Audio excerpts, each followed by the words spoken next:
Muy buenas tardes, gracias. Buenas tardes con todos, bienvenidos al curso de actualización sobre lo que es la tendencia actual del técnico de enfermería en lo que es el sistema basado de salud actual. Mi nombre es el licenciado Fernando Romo y esta tarde he preparado un temario acorde a la situación que está estratificado en 5 puntos. El primer punto nos va a detallar sobre la participación del técnico de enfermería en promoción de la salud. Esto hace razón a la necesidad de este componente dentro de los sistemas de salud en la primera respuesta ante cualquier tipo de emergencia sanitaria dentro del primer nivel de atención. Cuando yo hablo del primer nivel de atención me refiero a todos aquellos centros o locaciones de servicio que están considerados como postas, centros de salud y puestos de salud. Segundo apartado, veremos lo que es la calidez y la calidad de atención de enfermería, básicamente en el nivel de atención primaria. ¿Por qué el punto 1 y 2 obedecen a lo que es promoción de la salud y atención primaria? Porque el 85% de la demanda, nos referimos a nuestros clientes que son básicamente la población en general o toda aquella población que busca o necesita algún servicio de salud. El 85% de la demanda está enfocada en el primer nivel de atención. Y es un nivel que muchas veces se deja de lado, pero que en la actualidad está teniendo mucha más aceptación y una búsqueda desesperada por parte de las personas para poder satisfacer sus necesidades, en este caso, de la coyuntura por las inmunizaciones. También tenemos la necesidad del mismo por cobertura de tratamiento y diagnóstico del SARS-CoV-2, ¿no? Lo que llamamos propiamente el coronavirus. Entonces, ¿cuáles son los estamentos o los elementos que van a ir como respuesta inmediata? El primer nivel de atención. ¿Y quién es el personal que siempre da la cara en el estandarte de batalla? Es el técnico de enfermería. ¿Quién recepciona y hace triaje del paciente en primer lugar, sea hospital o sea un servicio de emergencia o sea un servicio de atención primaria, sea un tópico, etcétera? Lo hace el técnico de enfermería. Entonces, es un componente esencial que dignamente debe su trabajo propiamente a la interacción con el paciente, en demasía en relación a los demás profesionales de la salud. El punto número 3 es la participación del técnico de enfermería, pero esta vez en un ámbito que también es muy interesante y constructivo. Si ustedes han visto las ofertas laborales que están en auge, en primer lugar está lo que es atención primaria, ¿no? Promoción de la salud, primera línea de atención, sobre todo para enfermeros técnicos que quieran vacunar, que quieran ser empadronadores o si no, parte del equipo de respuesta rápida. Y también está como una de las búsquedas más digamos así, solicitadas de trabajo en la actualidad, es la de buscar técnico de enfermería o licenciado de enfermería en lo que es salud ocupacional. La salud ocupacional es la rama de la enfermería que va a velar por el cuidado y la salud de las personas dentro de un entorno laboral, bajo las leyes y normativas del Ministerio de Salud y con las normativas propias de la empresa en el marco de seguridad de las personas que están trabajando en dicho lugar, ¿no? Es bueno saber cuál es el rol de técnico de enfermería, cuál es su tendencia dentro de la esfera de salud ocupacional, que es una esfera muy amplia. El cuarto punto es el rol y la participación del técnico de enfermería en emergencia, que dicho sea de paso, siempre tiene que haber algún tipo de emergencia o urgencia que necesite de el técnico de enfermería y profesional. Ahora, ¿por qué incidimos en emergencia? Porque en emergencia el primero que hace el triaje es el técnico de enfermería. El que va a hacer la valoración rápida, cefalocaudal y lo que es la toma de signos vitales es el técnico de enfermería. ¿Quién apoya la intubación endotraqueal? El técnico de enfermería. ¿Quién ayuda a suministrar oxigenoterapia? ¿Quién ayuda a hacer movilización del paciente? ¿Quién ayuda a hacer propiamente el entablillado del paciente que se le necesita poner una férula espinal, por ejemplo, ¿no? O de repente ayudar a la anamnesis, ¿no? El interrogatorio, las preguntas al enfermo o al accidentado. Entonces es bueno saber cuál es la participación neta del técnico de enfermería en emergencia, ¿no? Reconociendo los tipos de ambulancia, algunos medicamentos más usados, algunos procedimientos más comunes dentro de. Y para finalizar, observaremos un poco lo que es la participación del técnico de enfermería en la unidad de cuidados intensivos, que en la actualidad requiere de un componente fundamental llamado bioseguridad, ¿no? Todos los 5 puntos han sido desglosados en base a las tendencias más lucrativas para el personal enfermero técnico y también las tendencias más incidentes en lo que es solicitud de personal. Bien, comencemos. Como les dije, yo soy el licenciado Fernando Romo y esta tarde haremos el curso que en mención estamos realizando. Comenzamos con el módulo número 1, la participación del técnico de enfermería en promoción de la salud. Ahora, para hablar de la participación del turismo enfermería en promoción de la salud, hay que definir el concepto complicado y valioso de salud, ¿no? ¿A qué llamamos salud? La OMS en el año 1946 definió la salud como un proceso de un bienestar, ¿no? Un proceso que buscaba el bienestar físico, psíquico y social. Las tres esferas satisfechas eran propiamente lo que decimos en la actualidad conservar la salud. Pero esta definición es muy concreta, es muy paradigmática, es muy rígida. No da el chance o no da la oportunidad de que pueda haber algún tipo de desbalance. O sea, solo aquella persona que tiene el bienestar completo a nivel físico, psicológico y social estará sana en la definición del año 46. Pero en la actualidad sabemos que no es así. Una persona puede estar muy bien física y socialmente, pero psicológicamente puede estar perturbado. O puede estar psicológicamente y socialmente confundido por algún tipo de, no sé, problema familiar, un problema en el trabajo, y no necesariamente debemos decir que esté enfermo. Entonces, la salud no se entiende como un completo bienestar, sino un grado de bienestar que puede ser moldeable acorde a las necesidades de la persona o acorde al contexto donde se desarrolla dicha persona. El concepto de salud en la actualidad es mucho más dinámico. Ahí surgió un estudioso, un profesor de epidemiología, que en Estados Unidos logró hacer un concepto un poquito más moldeable, ajustado a las necesidades de la población de ese momento. El señor Milton Terris decía que la salud se debe de concebir o de conceptuar como un estado de bienestar físico, mental y social, muy bien, pero con capacidad de funcionar y no únicamente la ausencia de alguna enfermedad. La salud entonces, según Milton Terris, puede tener grados de bienestar y no simplemente un completo bienestar. Este concepto hace de que sea un triunfo continuo o una lucha constante a las agresiones del medio. Es de esta forma gradual, dinámica, variable y a su vez es un concepto mucho más acorde a la plasticidad del ser humano. Aparte de Milton Terry, surgió otro estudioso, ¿no? Luis Saleras. Él creó un concepto más dinámico de la salud que logró tener cierta aceptación porque guarda similitud a Milton Terry. Él decía que el logro más alto a nivel del bienestar físico, mental y social y de la capacidad de funcionamiento que va a permitir que los factores sociales en los que viven las personas, el individuo y la colectividad estén en coexistencia. Entonces, la salud es el resultado del funcionamiento individual y también el funcionamiento social. En marco de la sociedad es que el individuo puede lograr una colectividad que logre tranquilizarlo y satisfacer sus necesidades sanitarias o que no lo logre. Si fusionamos los conceptos de Milton Terris y los de Luis Saleras, tenemos el concepto más actual de la OMS. El concepto de la definición 2006 en adelante de la salud es que es un estado de adaptación, obviamente en la esfera social, en la esfera colectiva, en la esfera individual, al medio que lo rodea. Por eso intervienen acá los factores sociales o los determinantes sociales de la salud. Entonces la definición va a ser ampliada de la forma de que la salud es el estado de adaptación de un individuo al medio en donde se encuentra, porque el ser humano es un ser adaptable. El que tú lo cambies de un ambiente a otro ambiente no quiere decir que pueda o que tenga que enfermar y perecer. Como la salud es un bien gradual y a su vez es un bien que va a estar constante, entonces se dice que tiene cierto grado de adaptación el individuo para lograr dicha salud. Quien no se adapta, no puede lograr una sobrevida o no puede lograr algún tipo de estado de bienestar. Bien, otros conceptos que nos van a ayudar a entender lo que más adelante vamos a profundizar son los conceptos de salud comunitaria, medicina preventiva, prevención propiamente dicha.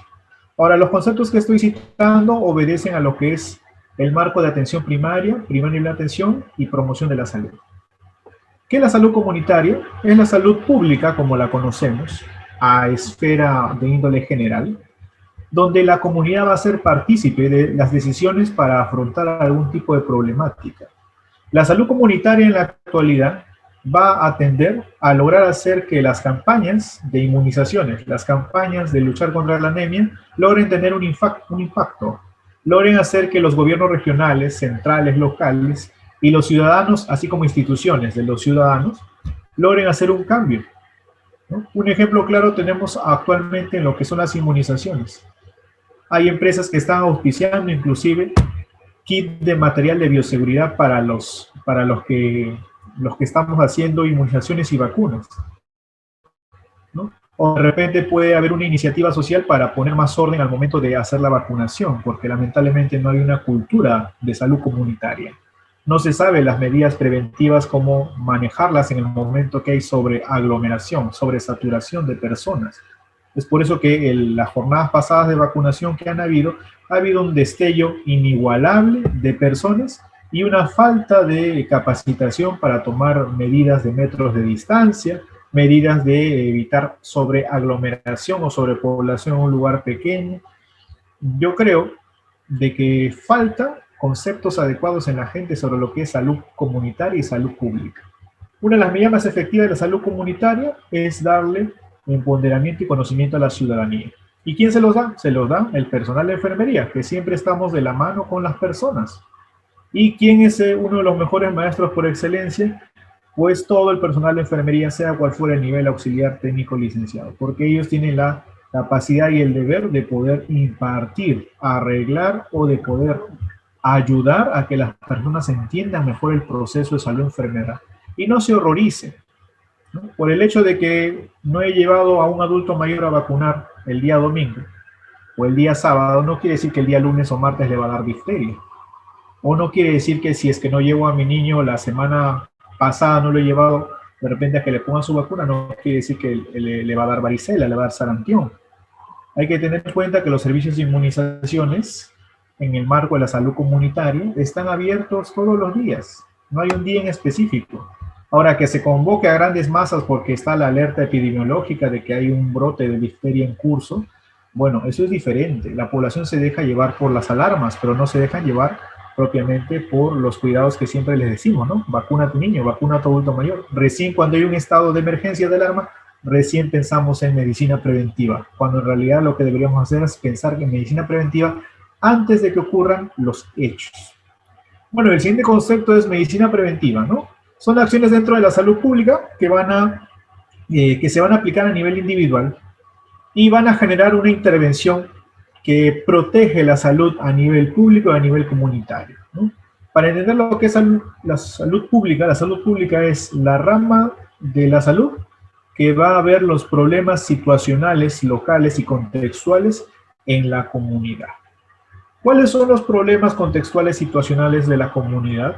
¿Cuáles son los problemas más comunes de salud pública en la actualidad, donde podemos hablar de promoción de la salud? Uno de los problemas más comunes, anemia. Otro problema que ha tenido mucha fuerza y la va a tener todavía un buen tiempo, las infecciones activas por el SARS-CoV-2 o también llamado coronavirus. Muy bien. Hablamos de prevención. ¿Qué significa prevención? Prevención son medidas que tienen como destino no solo evitar que aparezca la enfermedad, sino también ayudar a que los factores que desarrollan, los factores que propician, los factores que aumentan el riesgo de enfermarse, detener su avance, generando una contención, un atenuamiento de las consecuencias que pueda tener algún tipo de patología, algún tipo de enfermedad.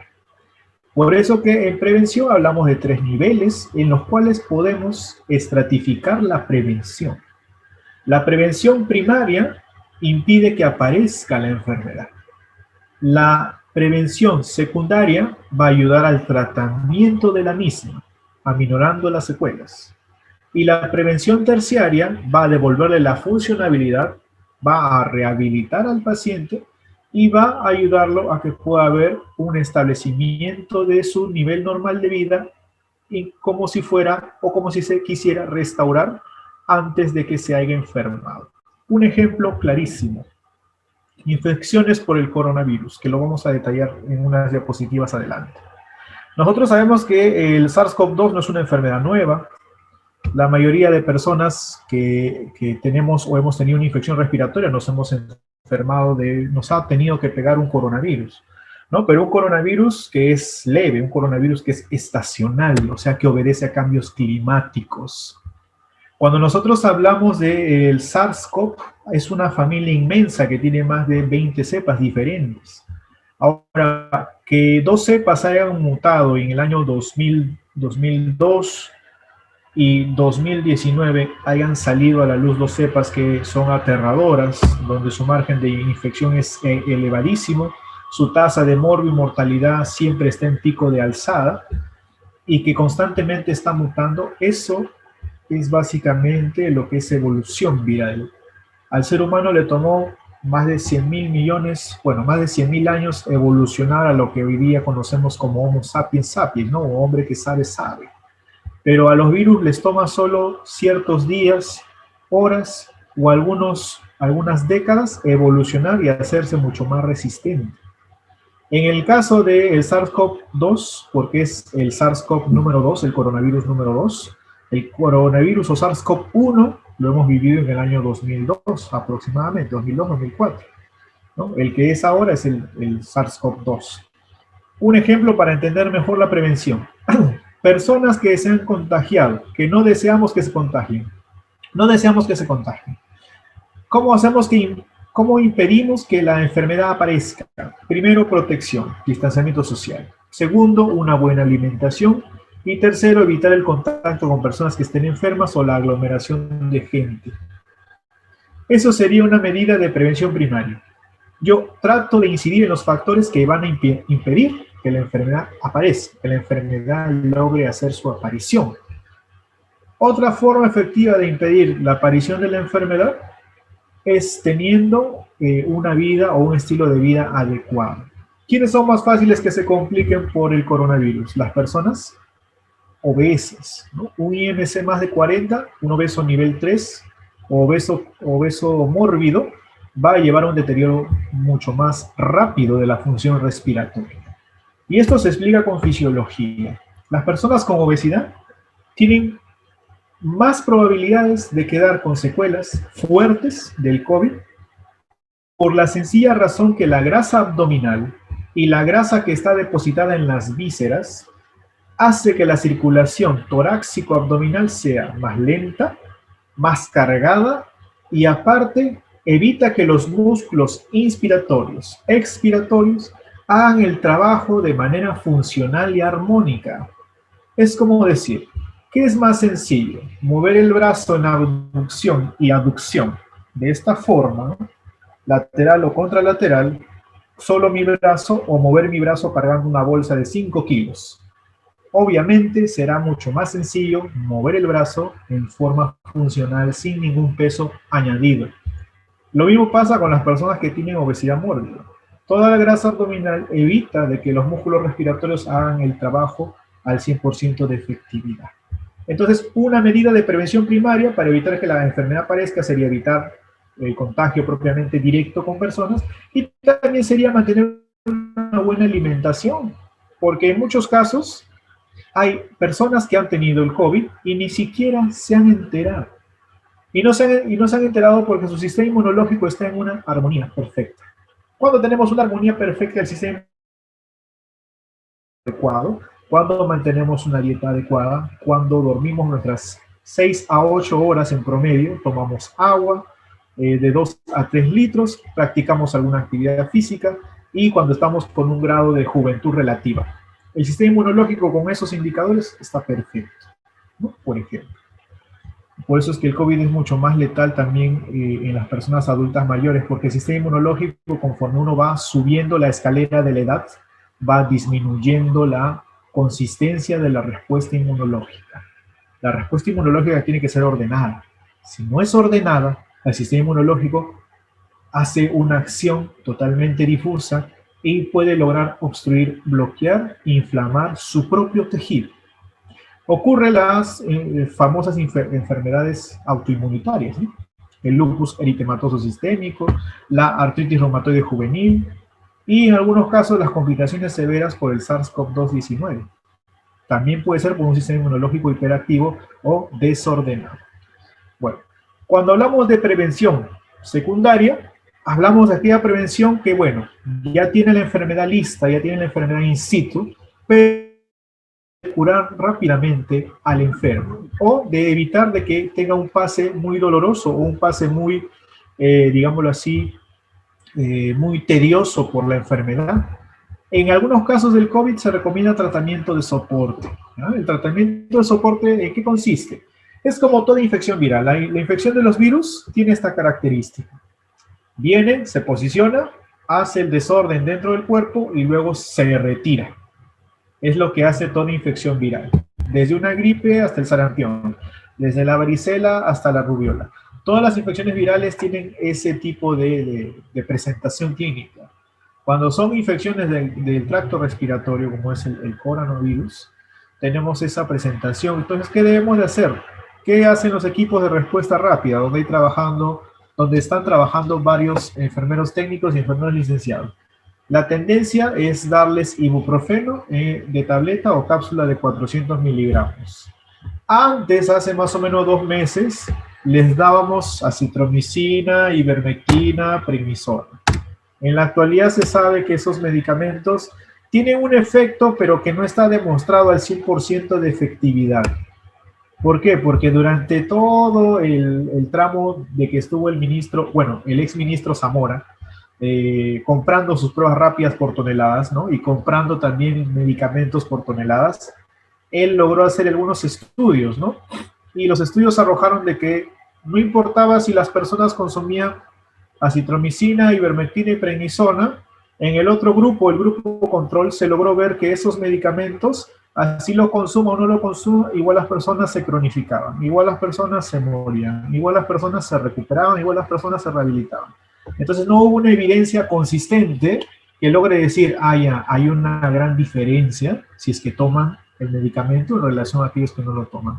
Ahora, de que por ahí muchos me he sanado de repente con la ivermectina a razón de una gota por kilo de peso, o de repente me he sanado porque he tomado prednisona, citromicina y me he aplicado ceftriaxona. Bueno, eso es algo anecdótico, ¿ya? Porque en realidad tú sabes que esos medicamentos no son antivirales, son antibacterianos, ¿no? Entonces, la prevención secundaria trata de eso, hacer una curación o por lo menos un tratamiento. Cuando el tratamiento no es directo a la enfermedad, se le llama tratamiento de soporte. ¿Ya? En la actualidad, el tratamiento para el coronavirus es tratamiento de soporte cuando es ambulatorio, domiciliario. O sea, síntoma que aparece, síntoma que se trata. Tiene fiebre, paracetamol. Tiene dolor, inflamación, ibuprofeno. Tiene dolor, inflamación, dificultad respiratoria, prednisona y salbutamol, etc. Trato o se trata la causal que se logra visualizar. ¿Ya? Esa es básicamente la prevención secundaria, la curación o el tratamiento de la enfermedad. Y finalmente la prevención terciaria es aquella que devuelve la capacidad funcional o la capacidad perdida o restablece la salud de los daños que ha hecho la enfermedad. ¿Qué se está viendo lamentablemente en todos nuestros pacientes COVID? Digo la mayoría, no todos. Vemos de que se está viendo un remanente de la infección por el COVID a largo plazo. O sea, el paciente tú lo vas a ver 2, 3, 4 meses con dificultad respiratoria, dolor torácico permanente, incapacidad para mantenerse en decúbito dorsal durante mucho tiempo, dificultad para poder hacer actividades porque se fatiga, se cansa más rápido. ¿Qué es lo que estamos haciendo? Hay que hacer una interconsulta con los de fisioterapia. Hay que buscar fisioterapeutas que puedan ayudarle a hacer higiene respiratoria, higiene postural, higiene de lo que es la vía del aparato respiratorio. Hay ejercicios que uno puede hacer para aumentar el volumen normal o el volumen tildal que manejamos en el pulmón, que en promedio es 350 a 500 cc. Eso es lo que nosotros inspiramos y expiramos. Pero hay ejercicios de respiración profunda, respiración subdiafragmática, respiración asistida, etcétera, de ejercicios que pueden ayudar a mejorar la capacidad del pulmón. Es como por decir, todos pensamos en ejercicio físico, ¿no? Podemos hacer ejercicio físico para poder sacar bíceps, para poder definir el pectoral, poder hacer que se dibujen bonitos los rectos abdominales, pero nadie se ocupa de hacer ejercicio a los órganos. ¿Cómo hacemos que el pulmón haga ejercicio y se fortalezca y tenga mejor capacidad respiratoria, mejor capacidad ventilatoria, de poder adquirir una fracción inspirada de oxígeno sin problemas, o que logre distenderse y hacerse elástico el tejido pulmonar con fisioterapia respiratoria? Ese problema de los pacientes SARS-CoV-2 que están recuperándose o que se han recuperado, ya no son pruebas positivas, sino son puro negativo, molecular y rápida negativa, pero todavía tienen remanente sintomatológico. Ahí es donde entraría la prevención terciaria. tratando de devolver las capacidades que han sido perdidas o por lo menos ayudando a restablecer un poco mejor la funcionalidad del órgano dañado. Eso es prevención en los 3 niveles, con un ejemplo del COVID como te he mencionado. Bueno, ¿qué es la historia natural de la enfermedad? La historia natural de la enfermedad es el proceso de la evolución de algún tipo de patología sin intervención del personal sanitario, sin intervención médica. Ahora, ¿por qué tendríamos que visualizar la historia natural de la enfermedad? Porque es la historia de la enfermedad sin ningún tipo de intervención. Nos permite ver qué es lo que sucede, a los cuántos días va a suceder el declive fisiológico orgánico o a los cuántos días puede ocurrir un proceso de recuperación, cronicidad, invalidez o muerte. Todas las enfermedades, si es que usted desea saber realmente cuál es el inicio, el periodo de incubación, el periodo de la enfermedad manifiesta o la enfermedad propiamente dicha, y el periodo de resolución o resolutivo, periodo de recuperación, tenemos que estudiar la historia natural de la enfermedad. ¿Qué me dice, por ejemplo, basándolo en el SARS-CoV-2? ¿Qué me dice propiamente de la enfermedad del coronavirus? ¿Cuál es la historia natural de la enfermedad del coronavirus? Bueno, la historia natural es esta. Toda infección respiratoria, no lo vayas a olvidar, por favor. Toda infección respiratoria, desde una gripe por influenza, una gripe por neumococo, tiene un promedio de incubación en días de 1 a 14 días. Entonces, si por decirle, ¿no? Yo ayer jugué un partido, es una suposición, yo ayer jugué un partido de losa, sin mascarilla, estaba con mis amigos, y lamentablemente uno de ellos era un portador asintomático. Yo me inspiré un poco de su aire, estuve haciéndolo durante más de 5 o 10 minutos. ¿Qué es lo que probablemente me contagié? Pero como todavía soy joven, todavía tengo, entre comillas, un buen estado de salud, yo no presento síntomas. Entonces, la teoría que me dice, la historia natural de la enfermedad que me dice, de 1 a 14 días tengo yo la posibilidad de desarrollar síntomas. Llega el día número 13 y comienzo a sentir dolor de espalda, dificultad para respirar, me duele un poco el corazón y tengo pérdida del gusto, pérdida del olfato. Son síntomas clásicos del COVID, por si acaso. Al 13º, 14º, 15º día me tienen que hospitalizar. Y no solo a mí, también tienen que hospitalizar a mi abuelito, a mi abuela, de repente a mi suegro, a mi suegra, etc. ¿Qué ha pasado? Pero si no desarrolló la enfermedad la primera semana, lo hizo al 13º, 14º día. Ah, ya. ¿Qué me dice la historia natural de la enfermedad de las infecciones respiratorias?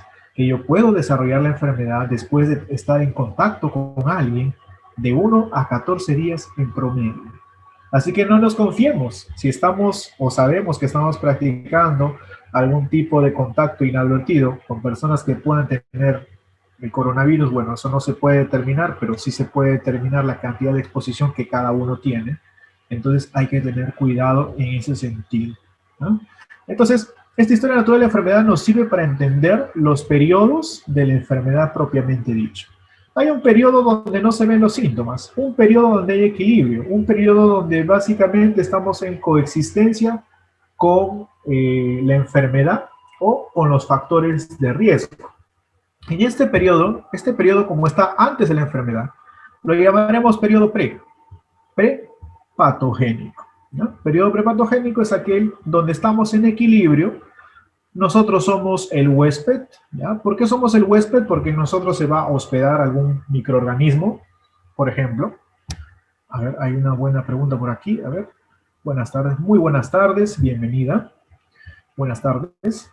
¿Ya? Entonces, por ejemplo, el periodo prepatogénico. El periodo prepatogénico que voy a tener que estamos en equilibrio, pero el equilibrio poco a poco se va a desquebrajar. ¿Por qué? Porque esta tríada de acá, llamada tríada epidemiológica, va a romperse. Siempre en toda enfermedad hay que buscar 3 cositas muy, muy esenciales. El huésped, que soy yo, a veces, bueno, usted o yo, el huésped puede estar susceptible a enfermarse. Por ejemplo, un huésped sano sería aquel huésped que hace ejercicio todos los días y se alimenta bien, que tiene un IMC por debajo o en promedio de 18.5 a 25. Ese es un huésped sano. Un huésped enfermo sería aquel que tiene de repente sobrepeso, obesidad, o de repente una persona mayor de 60 a 65 años, un huésped susceptible. Otro huésped susceptible sería aquel que tiene asma o infecciones respiratorias crónicas como la sinusitis. O de repente aquella persona que tiene hábitos, ahí está, muy bien, personas inmunodeprimidas, perfecto. Un paciente VIH, por ejemplo, positivo. O una persona, mire, una persona que no se ha vacunado contra neumonía, no se ha vacunado contra la influenza y lamentablemente justo se resfría. ¿Será susceptible? Por supuesto. La gente, y he escuchado hablar eso, inclusive a colegas, ¿no? Esta premisa, ¿para qué me voy a vacunar si esa vacuna no es el COVID? ¿No? Eso es lo que algunos dicen. Y la respuesta coherente es, usted no se vacuna por el COVID propiamente dicho, se vacuna para que su cuerpo no esté debilitado ante cualquier enfermedad oportunista. Porque cuando usted está vacunado tiene un grado de protección para que sus defensas generen memoria y esta memoria ayude a que se reconozca la enfermedad y no haga los estragos en su cuerpo y no lo deje debilitado. Porque cuando uno está debilitado es donde cualquier tipo de infección se puede hacer presente, ¿no? Y obviamente ya tenemos la premisa bien puesta de que el SARS-CoV-2 es un elemento comunitario. Cuando yo me refiero a que el SARS-CoV-2 es un elemento comunitario, me refiero a que ya está en el ambiente, ya pulula, prácticamente lo respiramos, prácticamente lo inhalamos. Pero, licenciado, ¿por qué no nos enfermamos todos? Porque está comprobado que la cantidad de partículas que uno inhala hacen alusión al nivel de infección. Esto quiere decir, un ejemplo, colegas jóvenes que se han muerto, y se han muerto teniendo 28, 30 años, 35 años. ¿Por qué ellos sí y por qué muchos que hemos trabajado en hospitalización o de repente haciendo tamizaje de pruebas rápidas o inmunizaciones y tenemos roce con esas personas que están infectadas o que son así, no estamos muertos? Es porque aquellos colegas, si bien es cierto, han tenido juventud, han tenido todas las de ganar, no, en ese sentido, ellos han tenido mayor carga inhalatoria, sea porque su dispositivo de bioseguridad era deficiente, o sea porque no han tenido el cuidado adecuado. Uno, en la actualidad, hablando de personal de salud, uno como personal de salud se enferma por un quiebre en nuestras medidas de bioseguridad. Porque el decirnos a nosotros, no te juntes o no vayas con una persona enferma es imposible. Es imposible porque nuestros clientes son las personas enfermas. Entonces, ¿qué debe primar en nosotros? Las medidas de protección específica, como por ejemplo, técnicas adecuadas de higiene y bioseguridad. La técnica más primordial, lavado de manos, calzado de guantes, uso de respiradores. Ojo, hablo de la palabra muy clara, respiradores. No es lo mismo una mascarilla simple quirúrgica que un respirador. Ya lo voy a mencionar la diferencia rápidamente después. Aparte de los respiradores hay categorías, desechables y los reutilizables. Mis favoritos, los reutilizables, ¿no? Ustedes de repente ya lo conocen de la marca 3M, ¿no? Y no es spot publicitario, sino que son los más comúnmente utilizados, ¿no? Ya voy a hablar algo muy breve de los filtros, ¿ya? Para que podamos entender mejor ello. Bien, en la historia natural de la enfermedad, entonces vemos que en el periodo prepatogénico hay un equilibrio entre nosotros, que somos el huésped, el agente, que puede ser cualquier microbio o bicho, por decirlo de esta manera, bicho, ¿ya? ¿Por qué digo esa terminología un poco coloquial? Porque cuando hablamos de un agente específico, puede ser una bacteria, un helminto, o sea, un gusano, ¿no? Un platelminto, un nemátodo, un tremátodo, etcétera.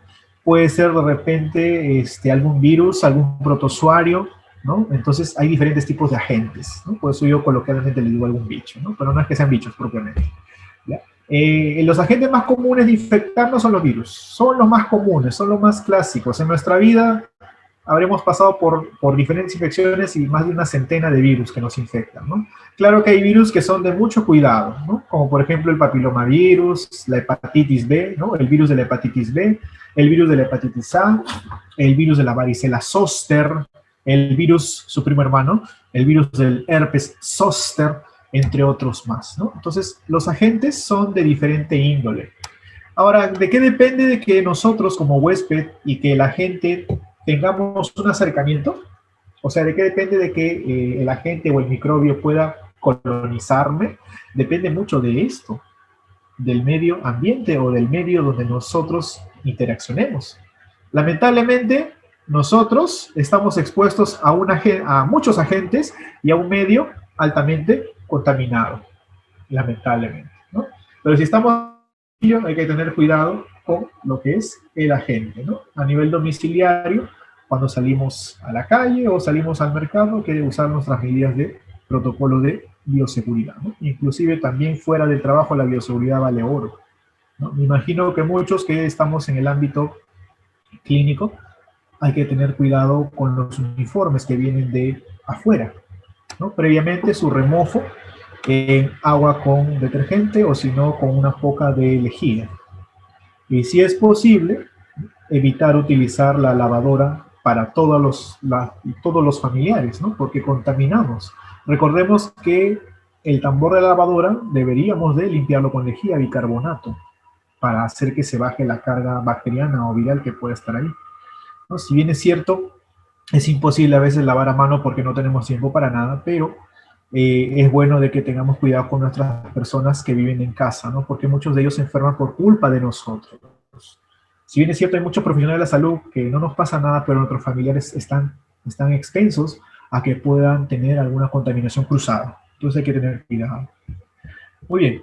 El siguiente periodo, después, ¿no?, de que ha habido este tipo de exposición, sigue el periodo de la enfermedad manifiesta, ¿no? Cuando la enfermedad manifiesta me refiero a la enfermedad propiamente dicha, ¿no? El periodo patogénico, periodo de la enfermedad. ¿Cuánto debe de durar, licenciado, una infección por COVID-19? Promedio, 14 a 21 días.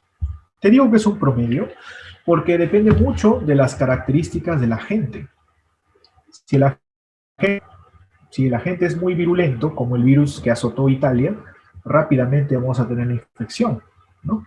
Porque recordemos que hay categorías y clasificaciones del COVID. No existe solo una cepa o un tipo, existen múltiples tipos. Donde se dice que la cepa más agresiva está en Europa, ¿no? Y una de las cepas más tranquilas, atenuadas, por decirlo de esa forma, está aquí en América. Ahora, de que la cepa europea migre a América porque se abren las fronteras y hay total comunicación con otros países, eso, bueno, lamentablemente eso es muy diferente. Muy bien, en el periodo de la enfermedad tenemos el periodo subclínico y el periodo patogénico.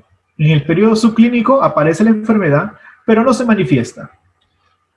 Nuestro sistema inmunológico nos va diciendo de que existe algo, pero no lo deja ver de todas maneras. Y en el periodo patogénico ya aparece la enfermedad propiamente dicha.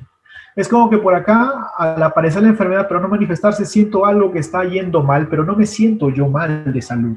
Siento como una incomodidad, una pequeña molestia, pero que no es más que una pequeña molestia. En cambio, en el periodo patogénico ya aparecen los síntomas, ya se desglosa, ya logra visualizarse los síntomas y los signos de la enfermedad propiamente dicha. En este momento es donde se puede hacer la prevención secundaria, diagnosticar oportunamente y dar un tratamiento eficiente. Lamentablemente, en el ámbito ambulatorio no hay un tratamiento totalmente eficiente para el SARS-CoV-2-19. Y en el ámbito clínico hospitalario, existen algunos retrovirales que han tenido un efecto adecuado, pero no un efecto totalizado. Cuando yo digo totalizado, me refiero a un retroviral que sea 100% efectivo, ¿no? El ritonavir tenía un buen efecto, pero no es considerado parte del protocolo para tratar infectados por COVID-19, ¿no? El opinavir también lo mismo, ¿no? Antirretrovirales muy buenos.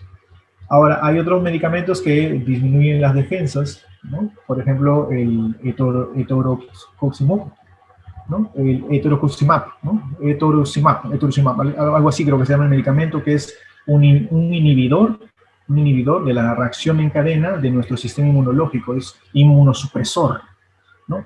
Entonces, como es un inmunosupresor, ayuda a controlar la inflamación producto de nuestro propio sistema inmunológico.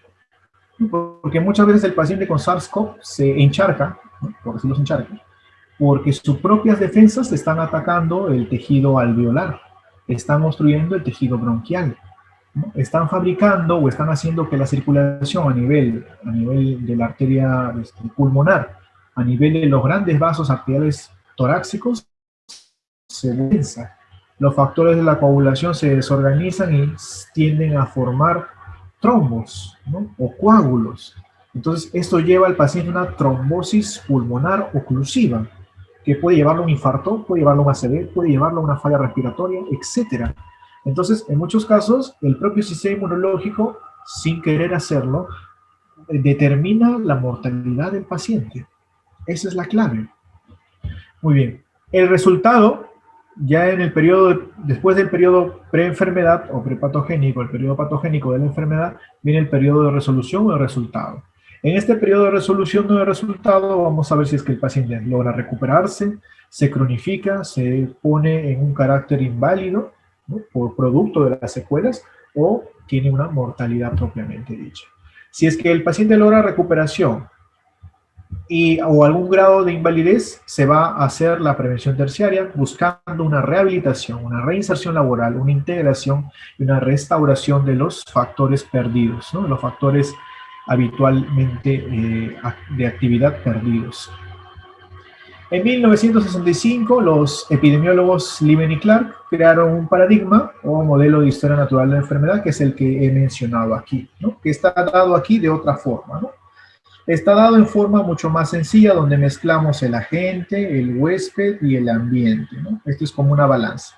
En el ambiente determina si es que el agente logra tener mayor superioridad y colonizar el huésped que somos nosotros. El curso de la enfermedad del hombre está dado por un periodo presintomático, cambios orgánicos, síntomas manifestados, un daño o un defecto y la muerte o el estado de cronicidad o recuperación. Básicamente es un periodo donde van a haber estímulos prepatogénico y un periodo donde se desarrolla la enfermedad, el periodo patogénico, donde hay una interacción antígeno-anticuerpo en nuestras defensas, un estímulo por la propia interacción, una respuesta del huésped y una reacción del huésped, que somos nosotros. ¿Sí? Son básicamente lo que he mencionado líneas arriba. ¿Qué es promoción de la salud? Promoción es todo aquello que nos permite incrementar o mejorar nuestro nivel de salud a través de estrategias que busquen condiciones para garantizar nuestro bienestar. El bienestar general de nosotros es el propósito fundamental para decir o hablar de promoción de la salud. Y obviamente el bienestar general es un propósito fundamental para el desarrollo de toda persona. Toda persona que se encuentra bien de salud, que se siente bien, porque mantiene una buena higiene, tiene una buena dieta, tiene buenos factores sociales, está adecuadamente constituido, tiene resistencia para gestionar algún tipo de elemento que le ayude a mejorar su calidad de vida, o tiene resistencia a ciertas infecciones, es mejor para poder gestionar procesos mentales y liberar el estrés. Es aquella persona que mantiene hábitos adecuados, no consume tabaco, no consume alcohol, genera formas que son independientes para buscar un bienestar de salud, se somete a chequeos periódicos o a revisiones mecánicas de cuando en cuando. Entonces, todos estos consejos son para gozar una buena salud. Cuando alguien está buscando orientar sus actividades a ayudarse a sí mismo en buscar un punto de equilibrio en cuestión de su salud, estamos hablando de que está hablando de promoción de la salud. Orientación a las causas o determinantes para ayudarlos a neutralizar. Como factores protectores tenemos la educación, las medidas fiscales, los cambios organizativos, para ayudar a que haya legislación de leyes que ayuden a mejorar los procesos de promoción y prevención de enfermedades. Un ejemplo de que hay en la actualidad programas de educación y legislación que ayudan a mejorar la alimentación de nuestra población joven eran ¿no? Digo eran porque en la actualidad todos los colegios están cerrados, eran los kioscos saludables, ¿no? El kiosco saludable era algo increíble porque tú veías un kiosco donde solo había frutas, habían cereales permitidos, yogur y ciertos alimentos que no eran de carácter procesado o no tenían grasas trans o no tenían elementos con demasiado azúcar o edulcorantes que sean hiperglucemiantes, ¿no? Por ejemplo, la sacarosa, el aspartame, ¿no? Son edulcorantes que son hiperglucemiantes. En ese sentido, los kioscos saludables, como se les logró llamar, tuvieron cierto éxito porque ayudaban a que el niño cuando sale al recreo en su colegio no busque chisito, chistriz, pollito broster, pollo a la brasa, no sé qué más le venden, gaseosa, etcétera, sino busque alimentos más naturales y se evoque un poco más a participar de su propio autocuidado.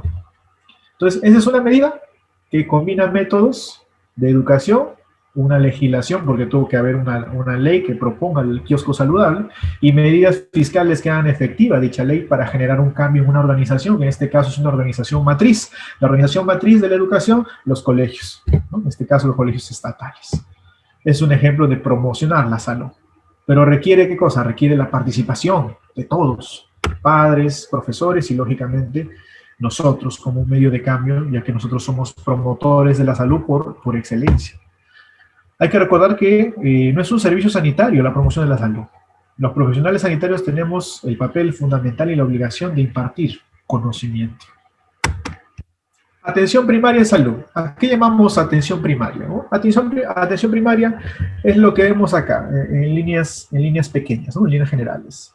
El médico, un personal técnico de enfermería, un personal licenciado, personal obstetra y todo el equipo multidisciplinario. Este equipo multidisciplinario se puede ver trabajando o se podía ver trabajando en lo que antes llamábamos el PROFAM, ¿no? El PROFAM es el programa familiar donde un equipo de profesionales de salud tiene a cargo una cuadra de un determinado sector del centro de salud y ayuda a monitorear las patologías, los problemas y algún tipo de intervención oportuna en esa familia, en ese grupo individual.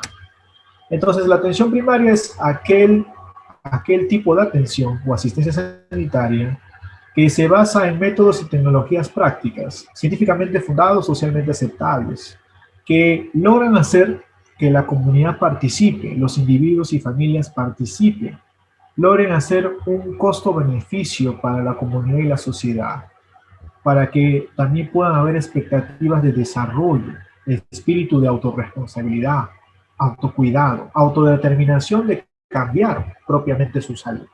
La atención primaria en salud forma una parte importante, una parte integral del sistema de salud social en el Perú. El desarrollo económico y social de la comunidad depende mucho de la población, y si la población está enferma no va a haber desarrollo económico, no va a haber desarrollo social. Entonces decimos que la atención primaria en salud representa el primer contacto de los individuos, de una familia, en la sociedad, en la comunidad, con el Sistema Nacional de Salud. Eso es básicamente la atención primaria en salud.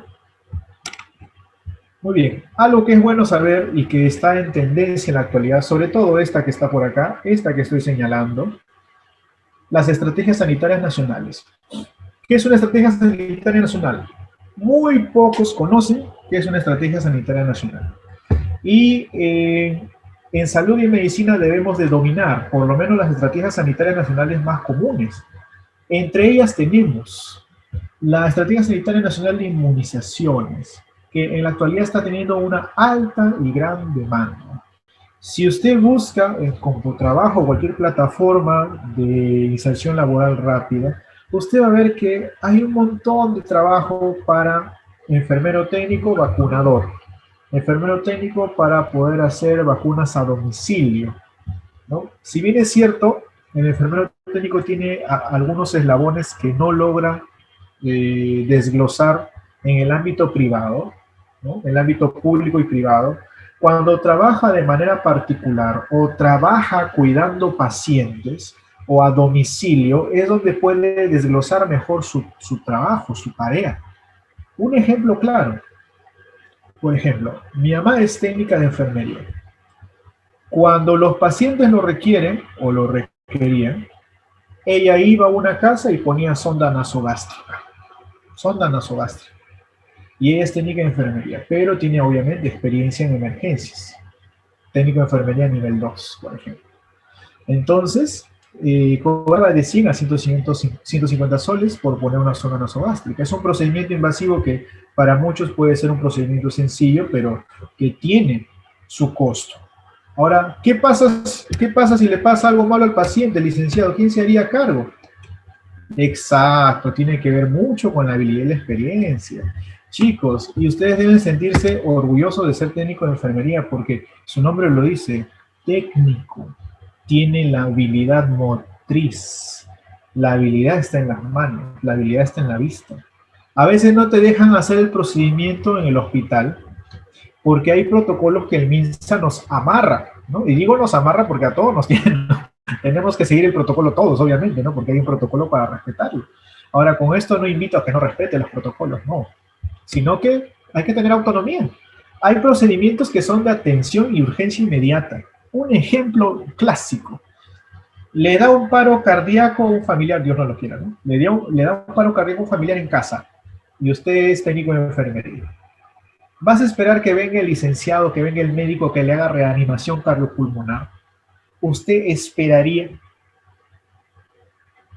Yo estoy seguro que no, porque es un procedimiento que requiere, urge atención inmediata. Y todos los profesionales de la salud, auxiliar, técnico, licenciado, todos los profesionales de la salud, claro, claro, muy bien, la compañera Sandra está muy participativa, eso me gusta, genial, genial, muy bien Sandra, muy bien. Entonces, depende mucho la habilidad. Por ejemplo, yo te cuento el caso de mi mamá, que es emergencista, es técnico de enfermería, que ha llevado varios cursos de emergencia, y ella en tópico de emergencia, ella canaliza, pone suero, inclusive sutura. Imagínate, sutura mucho mejor que yo todavía. Yo no sé suturar, en cambio, ella se pasea suturando. Mi sutura sale como un costal de esos que hacen remache, ya, eso, así sale mi sutura. Pero la de mi mamá, sale una sutura muy bonita. Entonces, la experiencia hace la gran diferencia. ¿Ya? Y si hay la oportunidad y tú tienes el conocimiento y la habilidad, hazlo. Trata de practicar con responsabilidad, claro está, con responsabilidad, ¿no? Por ejemplo, en provincia, no sé cuántos estaremos ahorita de nuestras hermosas provincias. Nosotros hay que recordar que el enfermero técnico que está en el centro, en el punto 1-1, puesto de salud 1-2, generalmente es un enfermero técnico que está perenne, o sea, está a las 24 horas, por decirlo así, todos los días. Y ese técnico de enfermería que está en provincia, en un puesto de salud olvidado, un puesto de salud que está en la frontera, un puesto de salud que está a veces sin agua, a veces sin condiciones sanitarias básicas, a veces sin internet, ni siquiera el celular puede ver porque no llega el internet, imagínate. Ese técnico de enfermería es 360 grados. Cuando yo digo 360 grados es que es completo. O sea, el técnico de enfermería te extrae piezas dentales, puede ser o tiene carácter de odontólogo, hace charlas educativas de problemas situacionales de psicología, juega a ser psicólogo, te ayuda en el parto, juega a ser obstetra, canaliza vías y pone inyectables, puede ser como un licenciado, e inclusive en algunos casos logra hacer un diagnóstico superficial pero eficiente de alguna enfermedad para un traslado oportuno. Entonces, esos técnicos de enfermería que están en provincia, en esos puestos de salud que están olvidados, ellos son un claro ejemplo de que dependiendo del lugar donde te encuentres, puedes ejercer menos o puedes ejercer más tu hermosa profesión. ¿Sí? Entonces, algo que tú debes de conocer, te encuentres aquí o te encuentres en un trabajo X, son estrategias sanitarias nacionales. ¿Por qué? Porque es algo elemental. ¿Sí? Estas son las estrategias sanitarias nacionales en nuestro querido y hermoso país, donde hemos incluido en estos últimos 10 años de estas 4 de acá. Prevención y control del cáncer, manejo o prevención de accidentes de tránsito, la norma de manejo de pacientes con discapacidad y medicina familiar. Familiar comunitaria para algunos, o simplemente medicina familiar. Entonces, estas cuatro las que ya hemos tenido a partir del 27 de julio del año 2004. Desde el 2004 en adelante, los problemas de salud pública que existían se trataron de cubrir ordenadamente, se trataron de vigilar ordenadamente. ¿Cómo podemos, de manera ordenada, por ejemplo, ¿no? Con nuestras mujeres en edad fértil, para evitar que se sobrecarguen de natalidad o para evitar que puedan tener demasiados hijos, hay que darles con una consejería integral en salud sexual y reproductiva. Ahora muchos y muchas tal vez me digan, esta es labor de la obstetriz. Y bueno, claro, su principal trabajo podría ser que dé consejerías adecuadas en salud sexual y reproductiva, pero nosotros también debemos, porque muchas veces el técnico de enfermería también tiene que ayudar a hacer las consejerías y también puede ayudar a lo que es orientación sobre algunos métodos de planificación familiar. Y no estamos haciendo intrusismo profesional, estamos tratando de aligerar la carga del profesional que a veces se sobresatura porque los centros y puestos de salud tienen sobrepoblación. También otra estrategia de nutrición, donde tenemos que saber calcular el IMC. ¿Qué es el IMC? A ver, ¿quién me dice qué es el IMC? El IMC es el índice de masa corporal. ¿Y en quién lo voy a hallar? Lo voy a hallar en toda aquella persona que es mayor. Licenciado, yo no sé si mi pequeño está muy gordito o de repente está muy flaquito. ¿Qué debo de hacer? Mi hijito tiene, no sé, un ejemplo de masa corporal. El peso entre la talla al cuadrado. Dependiendo de lo que salga ahí, hay unas tablas del MINSA donde podemos verificar si es que la puntuación obtenida corresponde a un niño que está con sobrepeso, está obeso o está normal. ¿Cómo podemos llevar la alimentación adecuada en el menor de 5 años? Eso también vamos a hablar brevemente después. Cómo se estratifica desde los 6 meses en adelante las primeras comidas. Qué importante es la alimentación y la nutrición en nuestra infancia. ¿Cómo es que el ser humano, de ser un homínido, un primate, a lo que actualmente somos, un ser que tiene tanto perfeccionamiento a nivel fisiológico, un ser que crea libros, crea industrias, crea maquinarias y modifica su vida? Es porque el ser humano se alimentaba de pescado. En sus inicios, el Homo sapiens se alimentaba de pescado. ¿Y el pescado que tiene? Omega 3. ¿Y el omega 3 en qué le ayuda al niño? El omega 3 tiene DHA, ARA, EPA, ácidos grasos con los cuales tus neuronas se fortifican. Es por eso que el ser humano evolucionó de un mono que no razonaba a un mono que razona, piensa y crea. La alimentación es la gran diferencia para crear pequeños genios o pequeños cerebros vacíos. Otro punto de la alimentación y nutrición saludable es la anemia. ¿Cuántas personas han vivido sin tomar hierro? Y a veces tienen dificultad para concentrarse, para leer, para estudiar. No les entra lo que leen, o tal vez les entra un minuto, un día, y después pasan 48, 72 horas y ya no se acuerdan de lo que han leído. Somos uno de los países con más bajo índice de comprensión lectora y comprensión matemática. Y esto no es por culpa de nosotros, que no nos invita a alimentar el cerebro y mantener, por ejemplo, los niveles de hierro elevados. ¿La anemia en qué daño le hace al niño? El niño no se va a morir de anemia, pero lo que sí le va a pasar es que sus neuronas y todo su desarrollo integral se va a comenzar a detener. ¿Qué vamos a tener en el niño anémico? Deficiencia de algunos razonamientos abstractos. ¿Por qué? Porque las células del cerebro para un desarrollo completo, ya que el desarrollo del 85% del cerebro se da hasta los 5 años, para un desarrollo completo necesitan ¿qué cosa las células? ¿Qué necesita toda célula para desarrollarse? A ver, señores, por favor, si alguien me puede ayudar. ¿Qué necesita toda célula? Células nerviosas, musculares, de la retina, etcétera. ¿Qué necesitan para desarrollar y hacer bien sus funciones? ¿Qué necesitan? A ver, ¿quién me responde por ahí? Ahí está, muy bien. Muy bien, ¿ya? Las células necesitan oxígeno. ¿Y cómo obtiene el oxígeno? Con una buena hemoglobina. Entendamos que la hemoglobina es una proteína que está adherida al glóbulo rojo. Y esa proteína se encarga de llevarle el oxígeno a cada célula de tu cuerpo. ¿Qué sucede si tu glóbulo rojo no tiene hemoglobina o su hemoglobina es muy escasa?